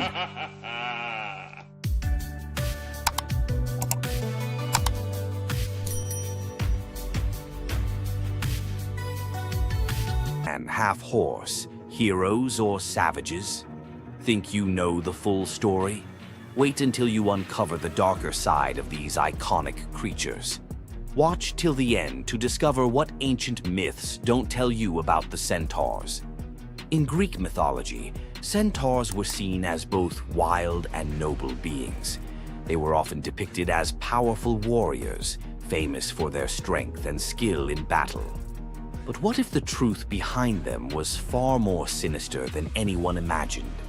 While some centaurs, like Chiron, were revered for their wisdom and kindness, many others were violent, uncontrollable creatures. These savage centaurs were known for their drunken brawls and uncontrollable rage. The most infamous event? The Battle of the Lapiths and Centaurs, where they fought against the Lapiths during a wedding feast, leading to a massacre of both men and women. Their brutal behavior was more than just a mythological tale. It symbolized the chaos that could occur when civilization collided with the wild, untamed forces of nature. But why did the Greeks depict centaurs this way? Was it a cautionary tale about the dangers of unchecked power and savagery, or a deeper reflection on humanity's struggle between reason and instinct? The darker truth behind the centaur myth might just hold the key to understanding the wild, primal side of ancient Greek culture. Centaurs are more than just mythical beasts. They represent the conflict within us all. If you're fascinated by the hidden truths of ancient myths, don't forget to subscribe for more dark stories from Greek mythology. Imagine a woman so terrifying that a single glance from her could turn anyone into stone. Medusa, a name that echoes through history as a monster, a villain, and a symbol of pure horror. But what if everything you thought you knew about her was wrong? Medusa wasn't always a monster. Her story is one of betrayal, injustice, and a curse she never deserved. She wasn't born a villain. She was made into one by the gods themselves. But even as a victim, she found a way to turn her tragedy into power. Today, we'll unravel the myth of Medusa and discover the deeper truth behind her story.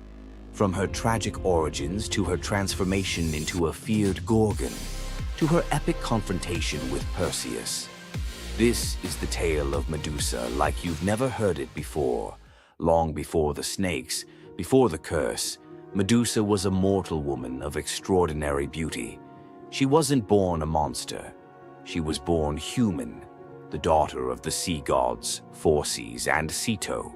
While her sisters, Stheno and Euryale, were immortal gorgons, Medusa stood apart as the only mortal among them. But it wasn't her mortality that set her apart. It was her beauty. Medusa's golden hair, radiant complexion, and striking eyes captured the attention of everyone, even the gods. She served as a priestess in the temple of Athena, goddess of wisdom and war, vowing to remain pure and devoted to the goddess. This is where her life took a tragic turn. According to the myth, Poseidon, the god of the sea, became infatuated with Medusa. Overcome by desire, he pursued her relentlessly, and one fateful day he cornered her in Athena's temple. Medusa, defenseless, could not escape his wrath. But instead of protecting her, Athena turned her fury against Medusa. The goddess, enraged by the desecration of her temple, cursed Medusa for what had happened, punishing the victim instead of the perpetrator. Athena's curse transformed Medusa into a gorgon, a being so hideous that no one could bear to look at her. Her golden hair turned into a nest of venomous snakes, and her eyes became so powerful that a single glance could turn living creatures to stone. This moment defined Medusa's new existence. Once revered for her beauty, she was now feared and hunted as a monster. But beneath the horror of her transformation lay a deeper question. Was Medusa truly cursed, or had she been given a weapon to defend herself in a world that had betrayed her? Medusa fled from civilization, retreating to a remote island where she lived in solitude. Here she came to terms with her new form and the terror it inspired. The snakes in her hair hissed constantly, and her reflection, once a source of pride, was now a weapon she couldn't dare to look at. But the world wouldn't let her rest. Tales of the monster of the island spread across Greece, and soon warriors came seeking glory by trying to slay her. None succeeded. Each challenger who entered her domain fell victim to her petrifying gaze, their bodies forever frozen in stone. Medusa's life became one of survival, fending off those who sought to destroy her while grappling with the isolation of her curse. She was trapped in a cycle of violence she didn't choose, but couldn't escape. As the years passed, Medusa's story became twisted. In the eyes of mortals, she was no longer the victim of a cruel curse, but a monster to be feared. The tragic young woman was lost to legend, replaced by the image of a terrifying villain. Enter Perseus, a young demigod with a destiny to fulfill. Tasked with bringing back Medusa's head as proof of his strength, Perseus embarked on a perilous journey to find her. But unlike the warriors before him, Perseus wasn't relying solely on his skill. He had the favor of the gods. Athena and Hermes provided Perseus with gifts to help him on his quest. Winged sandals to fly, a reflective shield to avoid Medusa's gaze, and a sword sharp enough to cut through anything. Most importantly, he was given a magical bag to safely carry her severed head. Perseus's journey to Medusa's lair was filled with danger, but none compared to the final challenge, facing the Gorgon herself. When Perseus arrived, Medusa was sleeping. For the first time in years, she looked peaceful, an almost human reminder of who she once was. But Perseus couldn't afford to hesitate. Using the reflective shield as a mirror, he avoided her petrifying gaze and struck with precision, severing her head in one swift motion. The blood that spilled from Medusa's neck gave birth to two incredible beings, Pegasus, the winged horse, and Chryser, a golden giant. Even in death, Medusa's body produced miracles, a testament to the power she had carried within her. Perseus carried Medusa's severed head back to Greece, where it became both a trophy and a weapon. Her gaze retained its power, turning enemies into stone, and Perseus used it to defeat his foes and protect his people. But Medusa's story didn't end with her death. Over time, her image transformed from that of a monster to a symbol of strength and defiance. Women, especially, began to reclaim her story, seeing her as a figure who resisted the gods and survived unimaginable betrayal. Today, Medusa is more than a mythological figure. She's an icon. Her face appears in art, literature, and even modern movements that challenge systems of power and oppression. But the question remains, was Medusa truly a monster, or was she a victim of a world that feared her power? Medusa's story is a reminder that myths are more than just tales of gods and heroes. They're reflections of human nature, of the injustices and triumphs we still see today. So, what do you think? Was Medusa a villain, or was she a misunderstood symbol of resilience? Leave your thoughts in the comments. Give this video a like if you found her story as fascinating as we did. And don't forget to subscribe to the channel for more deep dives into the myths and legends that continue to shape our world. Until next time, keep questioning, keep exploring, and keep looking beyond the surface. What would you do if you gave up everything for love, only to be betrayed by the one you trusted most? In the Greek myth of Medea, love led to ultimate revenge, and the consequences were deadly. Let's dive into this tragic tale. Medea, a sorceress of immense power, fell in love with Jason, the leader of the Argonauts, when he came to her homeland seeking help. Medea, who was deeply in love with him, used her magic to aid him in his quest for the Golden Fleece. She betrayed her own family, murdered her brother, and helped Jason achieve his goal, all out of love for him. Once Jason had the fleece, Medea fled with him to Greece, where they started a life together. But as time went on, Jason's love for Medea faded. He decided to marry Glauce, the daughter of Creon, the king of Corinth, in an effort to secure a more powerful position. Medea, heartbroken and furious at the betrayal, decided to exact her revenge. She used her powers to craft a poison so deadly that it would burn Glauce alive when she put on a beautiful dress that Medea had sent her as a gift. But Medea didn't stop there. In her grief and rage, she murdered her own children, Jason's children, to ensure he would suffer the most for his betrayal. The pain of losing everything she loved was unbearable, and Medea, having left nothing behind but destruction, fled to Athens, leaving Jason to wallow in his sorrow and regret. Medea's story is a tragic reminder of the destructive power of betrayal and the extreme lengths to which love can drive someone. Sometimes love is not only blind, but it can also lead to devastation and vengeance. Does Medea's vengeance leave you thinking about the darkest side of love? Subscribe for more ancient Greek myths filled with twists, power, and passion.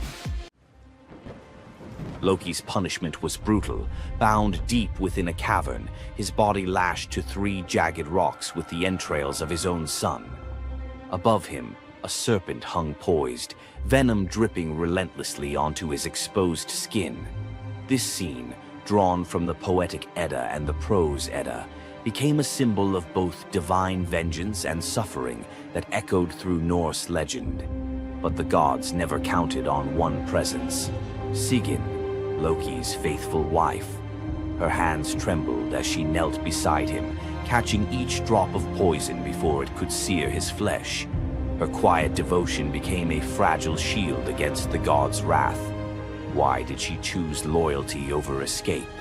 The answer reveals a truth about love that endures even when the world itself seems lost to darkness. Yet before the cavern, before the venom and the silence, there was a betrayal that shook the heart of Asgard. Balder was the light of Asgard, cherished by gods and mortals alike. His laughter filled the halls, a warmth that even the golden apples of Idun could not rival. When ominous dreams began to trouble him, his mother Frigg, desperate to protect her son, secured oaths from every creature and object in existence never to harm him. All, that is, except the mistletoe, too slight, too innocent to warrant suspicion. Loki saw opportunity in what others dismissed.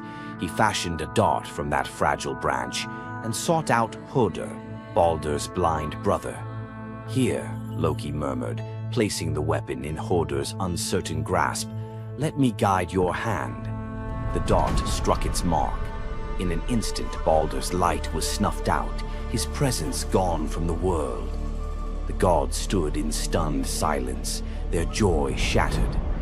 Loki lingered in the shadows, the faintest smile on his lips, before slipping away unseen. The prose Edda tells us the pyre burned for 9 nights. Balder's wife, Nanna, overcome with grief, cast herself onto the flames, her spirit entwined with his. The gods heaped treasures upon the funeral bier, Odin's ring Draupnir, Balder's own ship Hringhorni, to honor him, but no offering could fill the void left behind. The air grew heavy with suspicion. As the smoke twisted skyward, word spread of an old woman whispering to Hoder in the moments before the fatal blow.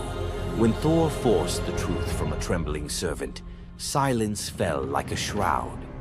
Loki's name was not spoken, but its weight pressed upon every heart. The gods had tolerated his mischief, his clever lies, even the theft of Sif's hair. But this was different. The poetic Edda names him plainly: Loki, the guileful who brought it about, from which all misfortune came. Odin convened the gods to pass judgment. No mead flowed, no boasts rang out. The All-Father's single eye burned cold as he named Loki Oathbreaker and Kinslayer. Weapons gleamed in restless hands. Even gentle Friar's fingers tightened around his sword. Loki understood the god's fury. He fled Asgard, his mind racing with schemes.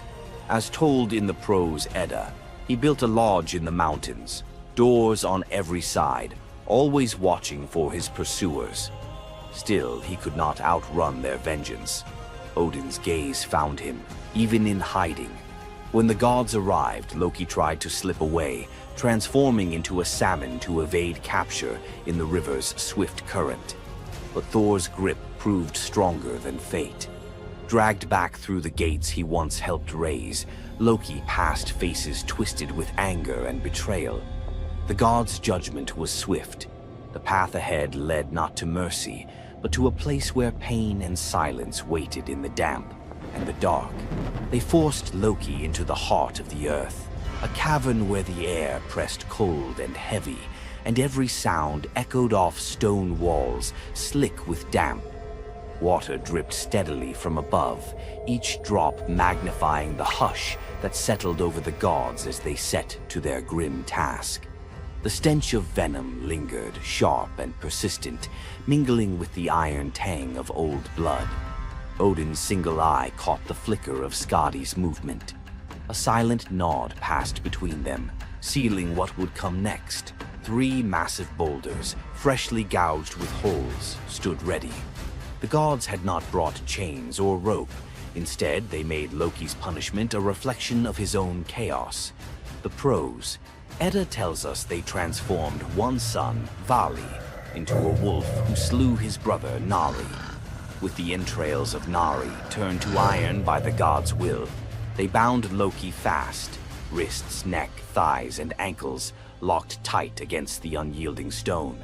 As the Völuspá declares, with the guts of his ice-cold son, the killer is bound. Each knot and twist was deliberate, a reminder that his own blood now held him captive. The weight of the rocks pressed into his flesh, a constant ache that would never fade. Skadi stepped forward, her presence sharp as frost. In her hands a serpent writhed, its fangs gleaming. She fixed the creature to a stalactite directly above Loki's face. "For Balder," she said, her voice steady and cold. The serpent's jaws parted, and a bead of venom gathered at its tip. It hung for a moment, then fell. Loki's scream reverberated through the cavern, his body arching in agony as the venom burned into his skin. The pain was relentless, searing into bone, and the world above felt its echoes, earthquakes shaking Midgard, rivers shifting, the roots of Yggdrasil quivering. The gods watched in silence, their faces unreadable. Justice, they believed, had been served. As the serpent's venom continued its slow assault, the rhythm of torment became all-consuming. The next drop formed, poised to fall. Then a figure emerged at the edge of the chamber, a woman, silent, a wooden bowl cradled in her hands. Sigin's arms were blistered, her sleeves stained, but her grip was unwavering as she stepped into the circle of pain. The cavern held its breath. Sigyn knelt, her presence a quiet defiance. The venom hissed into the bowl, wood darkening with each drop. The gods turned away, their judgment complete, but the story within the cavern was only beginning. The bowl rested in Sigyn's hands, its wooden sides polished by hours of silent endurance. She knelt on the cold stone, skirts bunched beneath her, and waited for the serpent's venom to fall. The first drop struck with a hiss, a thin wisp of smoke curling up as Loki's breath caught in his throat. She kept her gaze fixed on the bowl, her resolve anchored by the rhythm of her task. Time unraveled in the cavern, marked only by the relentless cadence of the venom. Drip, catch. The liquid sizzled as it struck the wood, the heat seeping through Sigyn's calloused palms. Each shift of her grip was subtle, a quiet adjustment to keep the bowl steady as her arms ached. Above, the serpent's shadow twisted over the stone, its coils unmoving, its venom gathering in slow, deliberate drops. Loki whimpered, bracing for pain that had become his constant companion. The sound of his dread was sharper than his cries. The air hung heavy with the stench of scorched flesh and the metallic sting of poison. The darkness pressed in, broken only by the faint glimmer of Sigyn's tears as they mixed with venom in the bowl, each drop a testament to her resolve. The silence between drops was punctuated by Loki's ragged breaths and the distant echo of water dripping from the cavern walls. Sigyn's world narrowed to the weight in her arms and the threat above. The bowl filled, the venom rising perilously close to the rim. Sigyn's muscles trembled, but she did not let her grip falter. When at last the bowl brimmed, she had no choice but to turn away. In that brief moment, as she emptied the venom onto the rocks, Loki's body convulsed, his scream raw and unrestrained. The poison ate into the stone, leaving blackened scars as Sigyn hurried to wipe the bowl clean and return to her vigil. For time beyond reckoning, Sigyn remained. The myth offers no window into her thoughts, only the image of her kneeling, unwavering as Loki's mind splintered under the weight of his agony. Was she remembering laughter in sunlit halls, or simply unable to imagine leaving him alone in the dark? The venom's rhythm never changed. The bowl would fill. Loki would suffer. Sigyn would endure. In the hush that followed each scream, a question lingered, one that neither gods nor mortals could answer. Love in the dark was never simple. While the gods turned away, Sigyn remained, her presence reshaping the meaning of Loki's punishment. His betrayals had echoed through Asgard, yet her loyalty was a force the gods never expected. The Eddas offer no window into Sigyn's thoughts, recording only her actions. Blistered hands, a steady bowl, venom caught before it could sear flesh. This silence leaves space for us to wonder. Was it love that held her there, or a deeper sense of duty, something older and more enduring than the gods' own laws? Loki, once the master of deception, now depended on the mercy of the one he had so often left in the shadows. When the bowl overflowed and Sigyn turned away, each drip crept like fire through him, twisting his features in agony. His eyes, when they met hers, flickered with both gratitude and resentment. He needed her, but the venom's torment mingled need with bitterness. Still, Sigyn returned every time, catching the next drop before it could fall. The myths do not say what passed between them in those moments, only that she stayed, her resolve unbroken. Scholars often call Sigyn the embodiment of loyalty, the ultimate symbol of spousal devotion.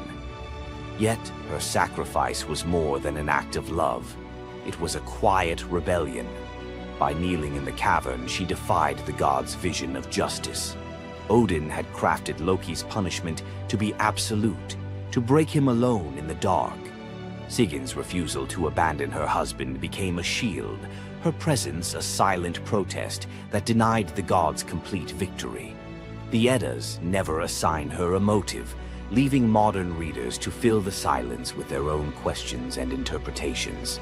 Was her endurance an act of compassion, or a challenge to the order imposed by the gods? Each drip marked the passage of time, each bowlful a measure of suffering and steadfastness. Loki's laughter, once quick and sharp, faded into broken gasps. His words, sometimes curses, sometimes pleas, found no purchase. Sigyn's hands grew raw and ruined, but she did not falter. The cycle of pain and mercy continued, unbroken. In the end, it was not just Loki who endured the gods' punishment. Sigyn's vigil transformed it, turning isolation into a shared ordeal. In the darkness, her silent defiance and unwavering love became part of the myth, a testament to the power of presence, even when the world has turned away.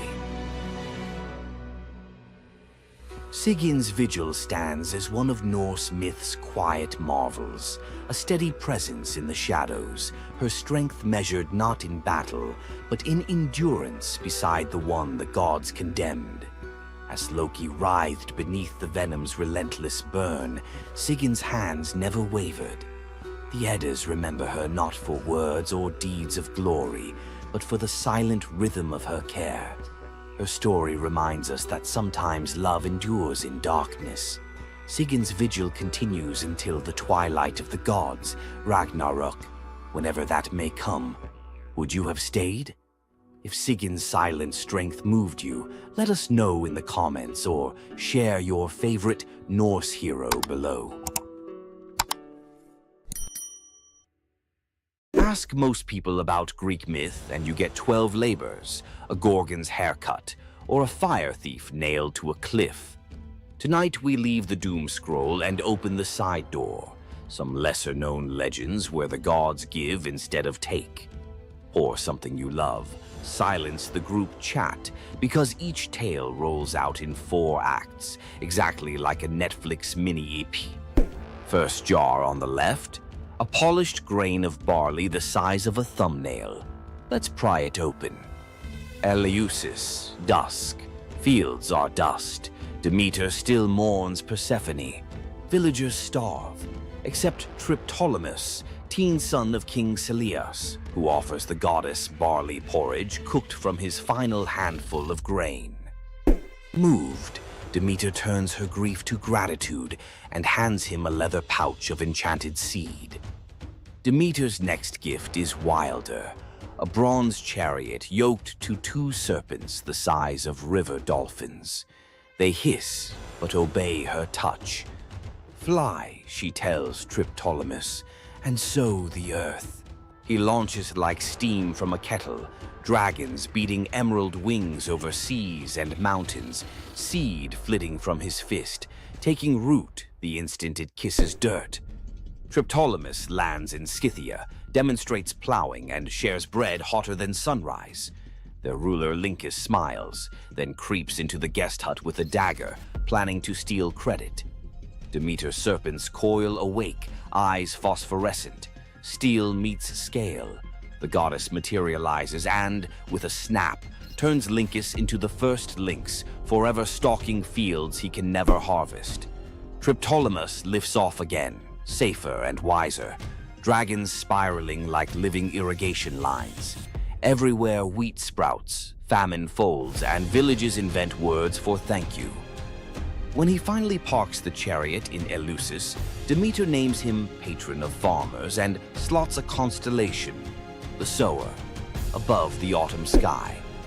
Rural Greeks still claim that seeing twin shooting stars at harvest means Triptolemus's dragons are checking yields.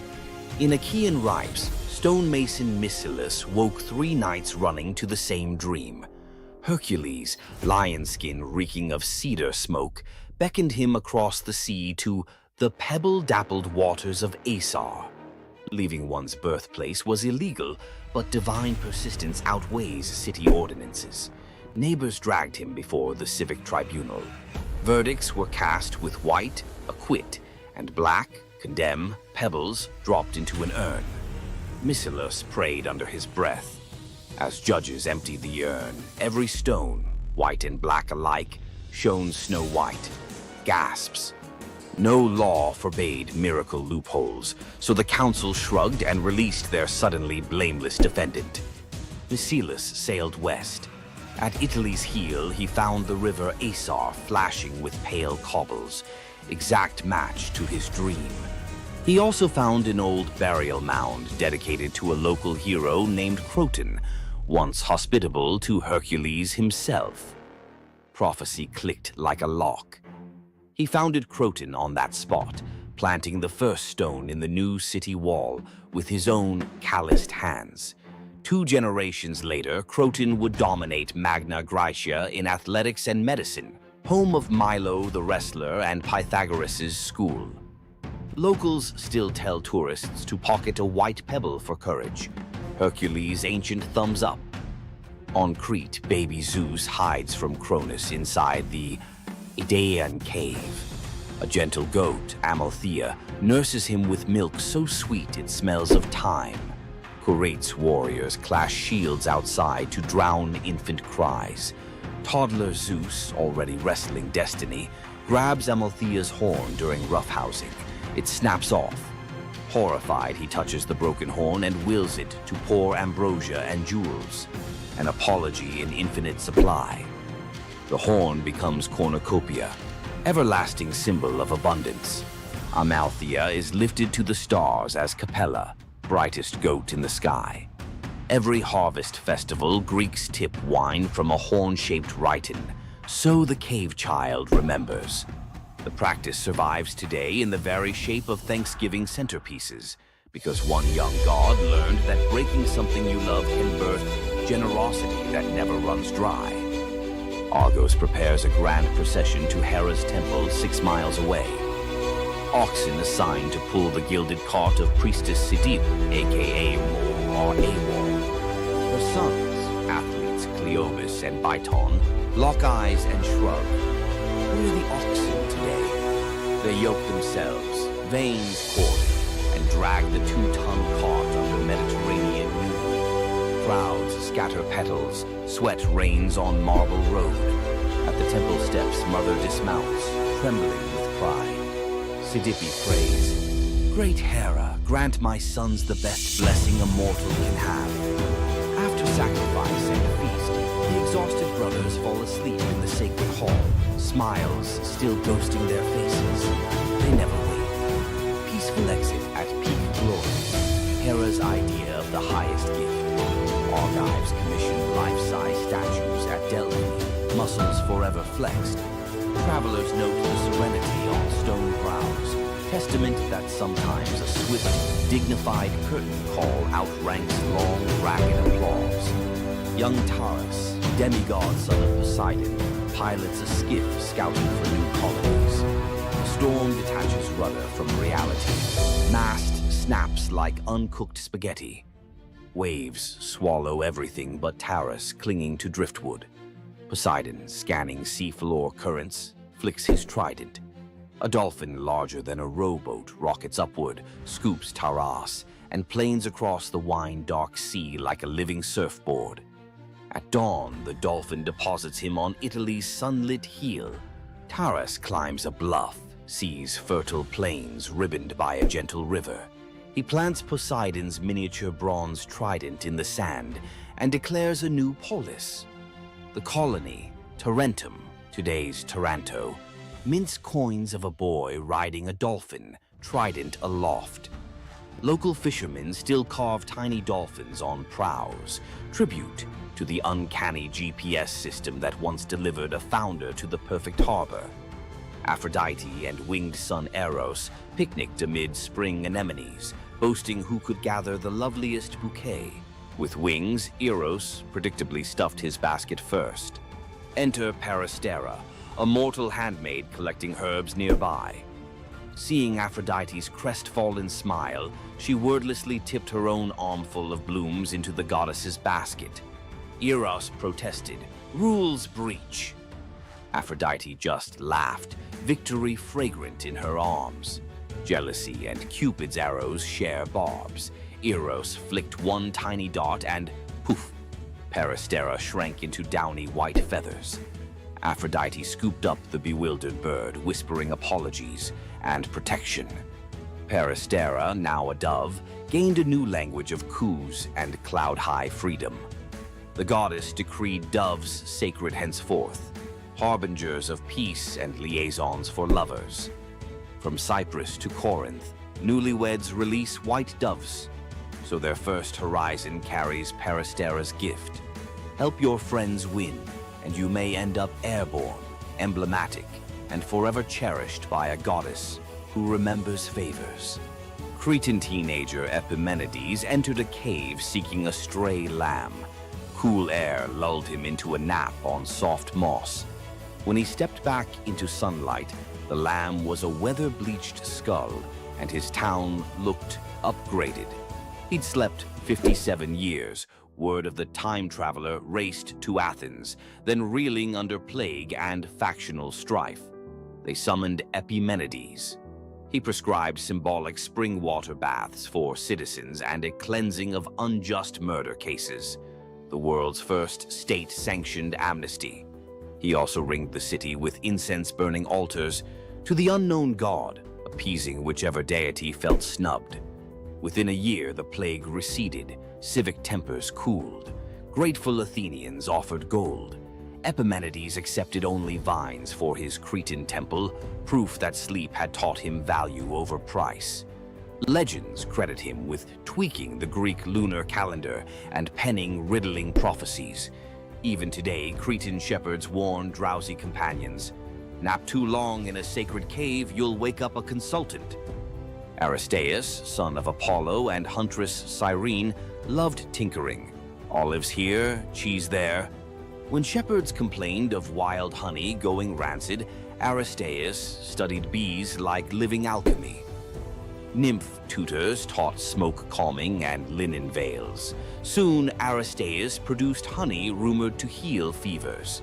Even Olympians craved his combs. One blistering summer, disease wiped out his hives.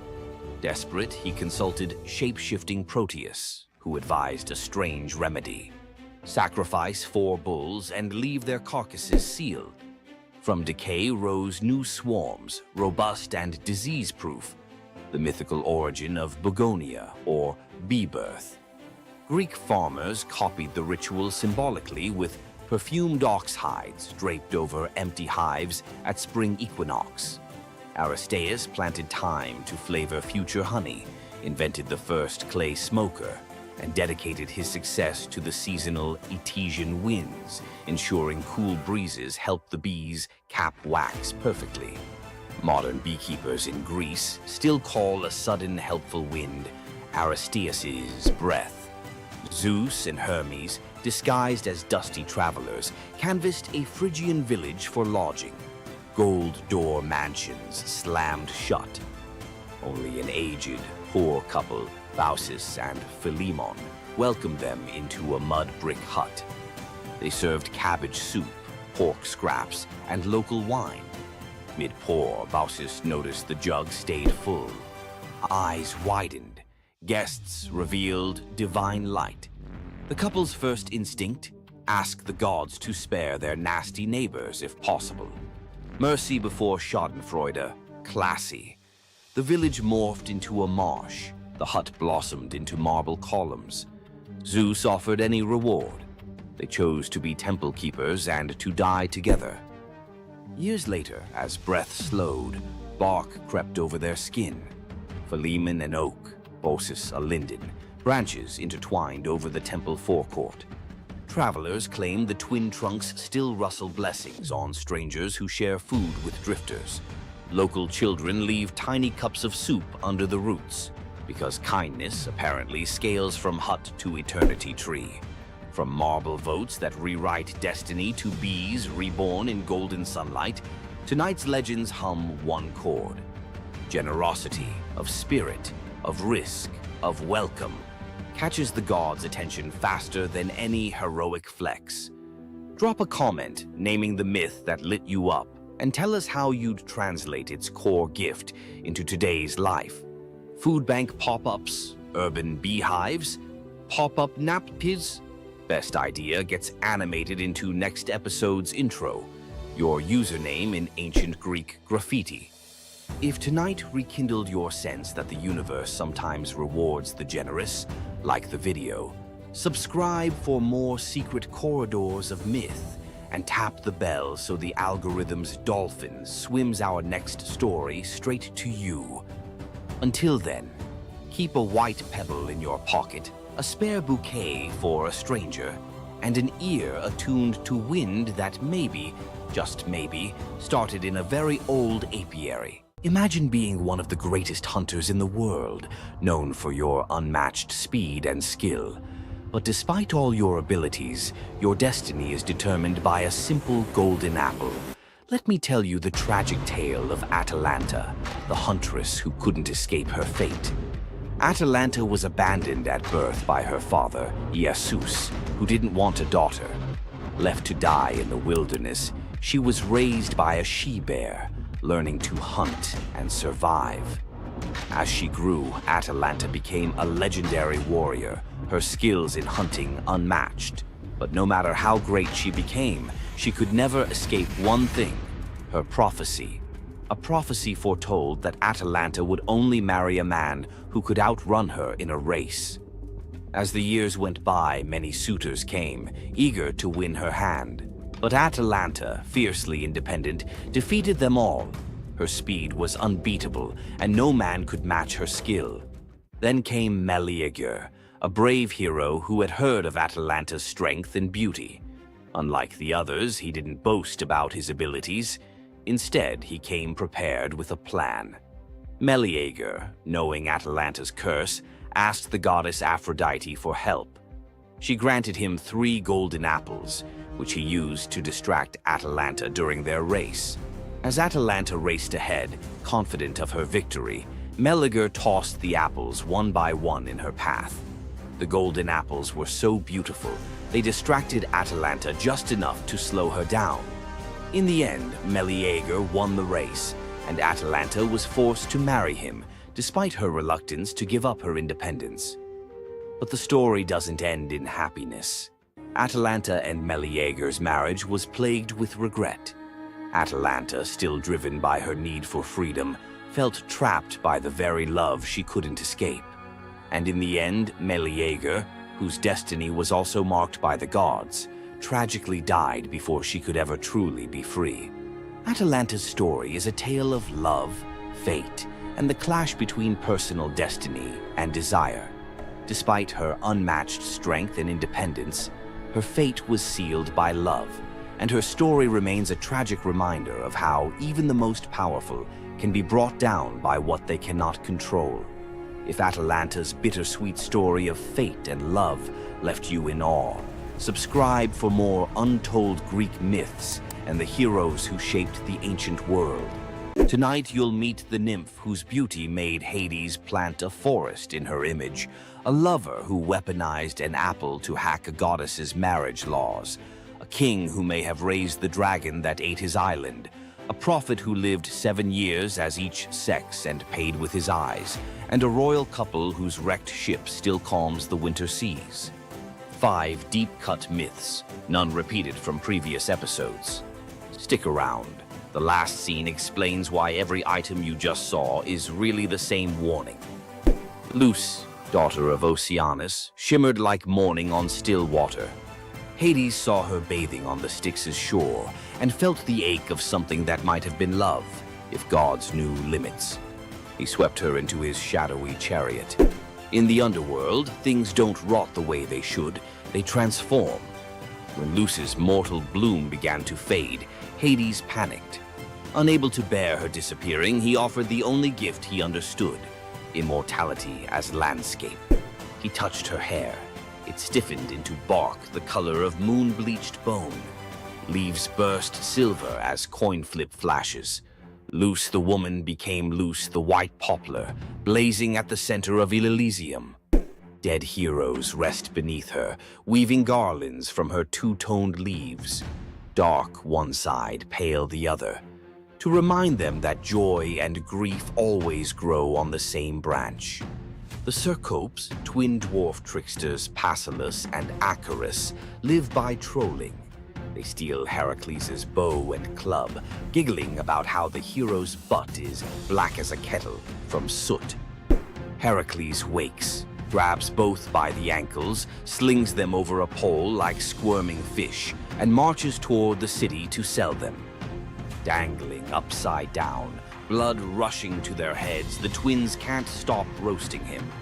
Even Heracles, no stranger to rage, breaks into reluctant laughter.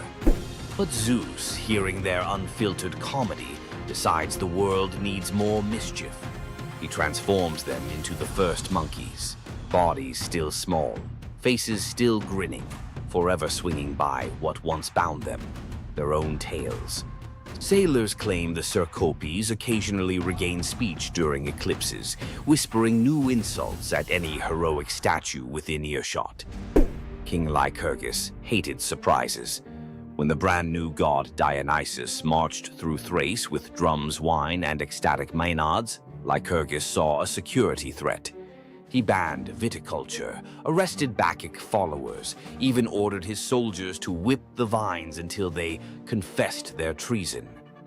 Dionysus escaped into sea foam, but vengeance fermented quietly. First, the king's barley crops twisted into miniature grape clusters. Then, every cup in the palace turned to wine, no matter what was poured. Finally, Lycurgus woke screaming.